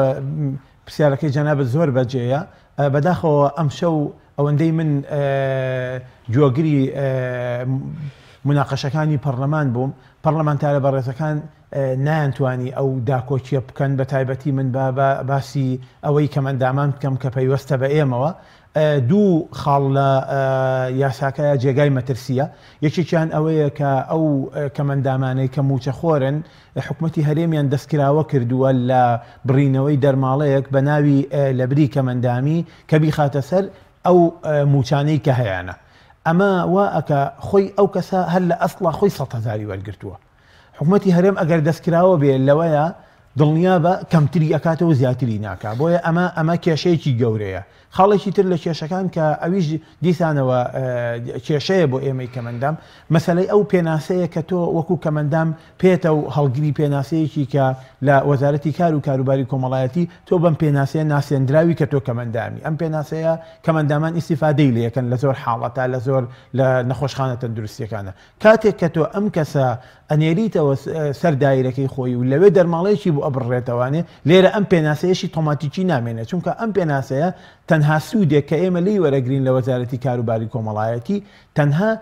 پێوەرگرتنی ئەو موچەیە ئەگەر موچەکەش نەمێنێ کەواتە پێناسەکەش خۆی تۆماتیکی نامێنێت کەواتەوە چیتان ئەوێ لە یاساکەدا کە بۆتان بکرێ داواکاریتان ئەوەی ئێمە ئەمانوێت لە یاساکەیە ئەو مادانەی کە پەیوەستن بە ژیان و گوزەرانی کەمەندامانەوە لە دەستکاریکردنی موچەکانیان بەباری بڕینە ئەگەر بێت و زیادی بکەن ئەوە ئێمە پێی مەمنونین ئەگەر بێت و زیاد نەکرێت و ناڕوونیەک هەبێتیایە بەڕاستی ئێمە وەکو کەمەندامان لەگەڵ ئەوەیانین بۆیە من پێم وایە بڕگەی دووهەمی مادەسێ بڕگەیەکە هیچ ڕوونیەکی تیانە و ئەبێ پەرلەمانتاران زۆر باشتر لی تێ بگەن لەوەی کە کەمەندامان لەمە زەرمەند ئەبن وەک چۆن داکۆکی لە کەسوکاری شەهیدان لە زیندانیانی سیاسی لە کەمەندامانی سەنگەر ئەکەن کە جێگەی دەستخۆشیە ئەوە ئێمە وەکو کەمەندامان تەقدیری ئەو مووقیفیانەکەین و ئاوە بۆ شێوەیەش داوا لە پەرلەمان بکەن داوا لە حکوومەت بکەن و لە یاساکەیە جێگیریکەن بە تایبەتی ئەو بڕەپارەی کە ئەگەر ئەوان قەناعەتیان وایە بەو شێوەیە پێیان باشەکە بکرێتێ دەرماڵەیەک و بخرێتە سەر موچەکانیان بەڵام با بڕی دەرماڵەکە بڕاوە بێ و دیاریکراوە بێ لەبەرەوەی منی کەمەندام بزانم مافەکەم چییە نەکسبینی حکوومەت بە ڕێنماییەک دایبەزێنێت لە وەزارەتی دارایی دوایی ئێمە نەتوانین هیچ ئەوەیەکی تیا بکەین و نەشتوانین بەرگری لێ بکەین چونکە جەنابتان نەزان ئەگەر شتێک لە یاسایە نەبوو تۆ ناتوانانی بچی لە دەستگای قەزایی تعنەی لێ بدەیت لەبەرەوەی کە یاسایە شت بۆ تۆ دیاریەکە و هەر یاساشە دیفاع لەو دیاریکردن ئەکاکە دیاری کراوە ئەگەر یاسا نەبوو یاسا دیاری نەکردبوو یاسا حکوومەتی دەستکراوە کردبوو ئەو کاتە منی کەمەندام ناتوانم بچم بە سڵتەی قەزایی بڵێم بە داواکاری گشتی بڵێم کاکە حکوومەت مافی خواردوو زۆر باش ئێوە دوێنێ چوونە بەردەم هەوڵەکانی پەرلەمان وەکو ناڕزایی دەربڕین هەوڵەکانتان بە چی گەیشت یاخود داواکاریەکانتان ئاڕاستەی کێتر بۆچی ئێوە خۆتان نەچوونە ناو هەوڵەکانی پەرلەمان و داواکاریەکانتان ڕاستەخۆ بەرز بکەنەوە ئەلێرە هەموو شتێک بە یاسا ڕێگری لێکراوە یعنی مافی خەڵک بە یاسا ڕێگری لێکراوە داوای خەڵک بە یاسا ڕێگری لێکراوە دەنگی خەڵک بە یاسا ڕێگری لێکراوە لەبەر ئەم حاڵەتانە تۆ ڕێد نادەن بچیتە ناو هۆڵی پەرلەمانەوانێ ئەوە حاڵەتێکە ئەچینە بە بڕوای من پێویست دوا بوو ئەو چین و توێژانەی بە تایبەتی ئەو چین و توێژانی خوارەوە کە موچیان کەمە وەکو شەهیدان و وەکو زیندانیانی سیاسی وەکو ئەوانە حەق بوو نوێنەرانیان لەوێ هەبن لە کاتی یاسایەکی بەو شێوەیە بەڵام پەیڕەوی ناوخۆی پەرلەمان ڕێگە بەمە نادا بۆیە ئێمە لە دەرەوەی پەرلەمان کە کاتێک داواکاریمان کردووە کاتێک کە بەگوێی پەرلەمانتارەکانمانەداوە هەمویان لە ڕوبەڕوو پێتەڵێن ئێمە پشتگیرتانین ئێمە دیفاع لە ئێوەکەین ئێمە ئەوەی ئێوە بڵێن ئێمە واکەین ئەومەتان هەیە بۆ بەڵێنانەی ئەندام پەرلەمان ئاخر ویستم ئەوە بڵێن بەڵام کە ئەچنەوە ناو هۆڵی پەرلەمان وانە یعنی حاڵەتەکە پێچەوانە ئەبێتەوانێ بەڕاستی من ئیمشەو تەنها گوێم لە یەک پەرلەمانتار بوو کە وتی پەرلەمان دوێنێ خاوەن پێداویستی تایبەتەکان هاتوون ئەمە و ئەویان وتووە کە دوو خاڵ بوو یەکێکیان ئەوە بوو کە موچەی بێ موچەکان بکرێ بە 300,000 و ئەوانش کە موچیان هەیە دەرماڵەکانیان لە 100,000 بۆ بکرێتە 150,000 تەنها یەک کەس وتی بە دوای ئەو کەسەشە چەند پەرلەمانتاری تر هەستان من پێم خۆشە هەموو بچنەوە متابعی پرۆتۆکۆلەکەی پەرلەمان بکەنەوانێ ئەوەی کە تای تۆمار کراوە بزانن ئەم قسەی ڕاستە یان نە هەموویان وتیان کەس کەس نەیوت ئێمە پشتگیری لە قسەکانی بەڕێز فڵانەکەین بەڵام بۆوانەی تر هەمویان پشتگیریان نەکرد و ئەوە کەواتە سەلمێنەری ئەوەیە کە پشتگیری پەرلەمانتاران تەنها لە ڕووە و لە ناوڕۆکە ئەسڵێکی نییە ئەنجا ئەمڕۆ با ئێمە بین تەماشای شتێکی تر بکەین تۆ هاتووی داوای چاکسازی ئەەکەی لە مافی کەمەندامە باشە تۆ وەرە با بزانین کەمەندام خۆی لە ئەسڵە لە بودجێ گشتی چی وەرەگرێ هەموو ئەو پارەی کە تۆ ئەیی بە هەموو کەمەندامانی کوردستان بڕەکەی 14 ملیار دینارە بابین لە بودجەی هەرێمی کوردستانە 14 ملیار دینار دەربێنین بزانین ئەکاتە سایا چەندی ئەو بودجەیە باوەڕ ئەکەن سا سفری لێ نایێتەوانێ کەواتە چ پێویستەکات تۆ بێ باسی ئەمە بکەیت ئەسڵەن مادەیەکی بۆدانی لە یاسایەکە کە ئێمە ئومێدەوار بووین یعنی پەرلەمانی کوردستان لەمە باشتر بکا بۆ ئێمە ئومێدەوار بووین کەمەندام پەرلەمانی کوردستان یاسای سندوقی پشتگیری کەمەندامان دابنێ لەو باج و خەراجی لە هەرێمی کوردستان وەرئەگیرێ لەو گومرگەی لە هەرێمی کوردستان وەرئەگیرێ بەشێکی بکرێتە سندوقێکەوانێ و دەیان و هەزاران کێشەی کەمەنداممان هەیە ئەوانەی پێحل بکرێ نەکبێن ئەو موچەیەش کە هەمانە بڕێکی بەناوی ئەوەوە کە کەمەندامێک دوو موچە وەرەگرێ کە خۆیان زۆر چاک ئەزانن ئەوانەی دوو موچە وەرەگرن چێن هیچ پێویست ناکا بە یاسا بیکەن بە بڕیارێک وەزارەتی کاروباری کۆمەڵایەتی ئێستا خۆی ئەتوانێت بیکە 20 ئەندام پەرلەمانی معارەزە لە نێو پەرلەماندا هەن بۆ منە کۆمەڵی ئیسلامی نەوەی نوێ یەکگرتووی ئیسلامی بۆچی ئەوە لە ڕێ ئەوانە هەوڵ نادەن وەکۆڵێ فشار بخەنە سەر حکوومەت و پەرلەمان بە جۆرە لە جۆرەکان بە ئەوان دەنگی گەیەنەری دەنگی ئێوە بن لەوەی کە مافتان بگەڕێتەوە و مافەکانتان بە جۆرە لە جۆرەکان لە یاساکەدا جێگیر بکرێت ئایا ئەوە هیچ هەوڵێکتان داوە لەگەڵ بەونە فراکسیۆنی کۆمەڵی ئیسلامی یەکگرتووی ئیسلامی نەوەی نوێ کە ئەوان معارەزەن و بە جۆرە لە جۆرەکان گەیەنەری دەنگی خەڵک و هاوڵاتیان لە پەرلەمانە یەک فراکسیۆنی پەرلەمان نەماوە کۆی داواکانی ئێمەی پێ نەگەشت بێ بە وەزارەتمان گەیاندووە بە حکوومەتمان گەیاندووە بە هەموو لایەنە بەرپرسەکان ئەوانەی کەزانی بێتمان جۆمان بۆ گرن بە هەمویانمان وتووە ئەوانش کە جوان بۆ نەگرتوین هەوڵمانداوە لە ڕێی دەستگاکانی ڕاگەیاندن و سۆسیال میدیاوە پێیان بگەێنین بەڵام وەک پێشتر ئاماژەم پێەیە قسە شتێکە و کردار شتێکی ترە ئەوەی لە ڕوو ئەوترە شتێکە و ئەوەی لە ناو هۆڵی پەرلەمان و لە ناو دام و دەستگەکانی حکوومەت ئەگوزارێ شتێکی ترە لەبەرەوە ئەم حاڵەتانە زۆر جیاوازن لە یەکتری بۆیە ئێمە کە ئەڵین کەمەندامان تووشی ڕەشببینی بوون کە ئەڵین کەمەندامان تووشی جۆرێک لە جۆرەکان تووشی بێهیوایی بوون بابەتەکە ئەمەیە بابەتەکە ئەم جیاوازی ڕاوبۆچوونەیە بابەتەکە ئەم دووفاقیەیە کە ئەو کەسەی کە تو ئەیبینی وەک دەسەڵاتدار لە ڕوو هەموو پشگیرێکتە بەڵام کە ئەچێنەوە ناو هۆڵەکانی پەرلەمان کە ئەچنەوە ناو دام و دەستگاکانی حکوومەت بەڕاستی بەو شێوە گەرموگوڕیە نییە کەواتە ئێوە داواکاریەکانتان لەم یاسای چاکسازیە تەنها ئەوەیە دەتانەوێت کە موچەکانتان بۆ زیاد بکرێت یاخود داواکاری دیکەتان هەیە کە لەم یاسای چاکسازیە جێبەجێ بکرێت و بکرێت بە یاسا بۆتان ئێمە ئەمانەوێت لە یاسای چاکسازی ئەو بڕەموچەی بە تایبەتی کە کەمەندامانی بێ موچە وەریەگرن زۆر کەمە ئەمانەوێت بۆیان زیاد بکرێت بە بڕێک کە دیاریکراو بێ و یاساکە ئاماژەی پێ بکە بەڕوونی نەک بڵێ حکوومەت خۆی بەرپرسە خۆی دەستکراوەیە لەوەی کە ئەم خاڵیان بۆ جێبەجێ بکە ئەمە یەک دوو ئەمانەوێت بەڕوونی پێمان بڵێن ئەگەر منی موچەخۆری کەمەندام دەرماڵەیەک خرایەوە سەر موچەکەم ئەی ماف و ئیمتیازەتەکانی ترم لە خزمەت گوزاریە تەندروستیەکان خۆوە نەبێ ئەوانیش ئەوەنە زۆر بن مافەکانی تر بەڵام مەسەلەی بوونی هەویەیەک کە توی تعریف کردووە بە کەمەندام بابەتێکی گرنگە یعنی ئەگەر ئەم ڕۆژ نەبێ بۆ سبەینەی ئەم وڵاتە کە ئەگەر خوا کردی و ئەم وڵاتە کەوتە دەستی خەڵکانێکی ئەمینتر لەوانەیە کە ئێستا بن بەڕێوە بەڕاستی ئەمە شتێکی گرنگە لەبەرەوە ئێمە ئەمانەوێت ئەم بابەتانە بابەتی شەفاف بن ڕوون بن پەرلەمانتاران لەوە تێبگەن کە ئەم بابەتە ئەگەر بەڕوونی قسەی لەسەر نەکرێ ئەگەر زۆر بە شێوەیەکی شەفافانە ئاماژەی پێ نەکرێ دوایی حکوومەت ئەکەوێتە فێڵ لەگەڵ ئێمەیە ئێمە تەجروبەی زۆر تاڵمان هەیە لەم بابەتە لە 2016 کە یاسای پاشەکەوتی موچە باڵین بڕیاری پاشەکەوتی موچە ئیعلان کرا لەلایەن حکوومەتەوە وتیان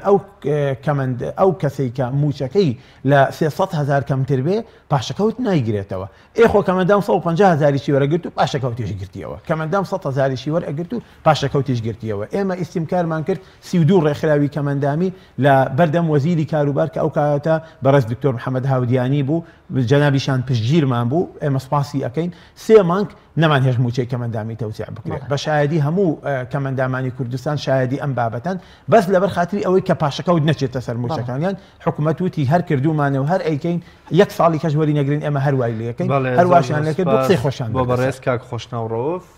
لێپرسراوی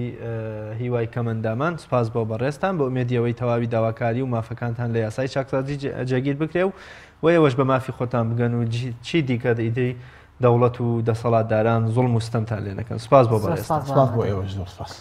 بەڵێ بینەرانی عزیز و خۆشەویست بەم شێوەش هاتینە کۆتایی پرۆگرامی ئەمڕۆمان تا پرۆگرامێکی دیکە بەخوای گەورە و باڵا دەستانە سپێرین شاد و بەختەوەر بن خواتان لەگەڵ.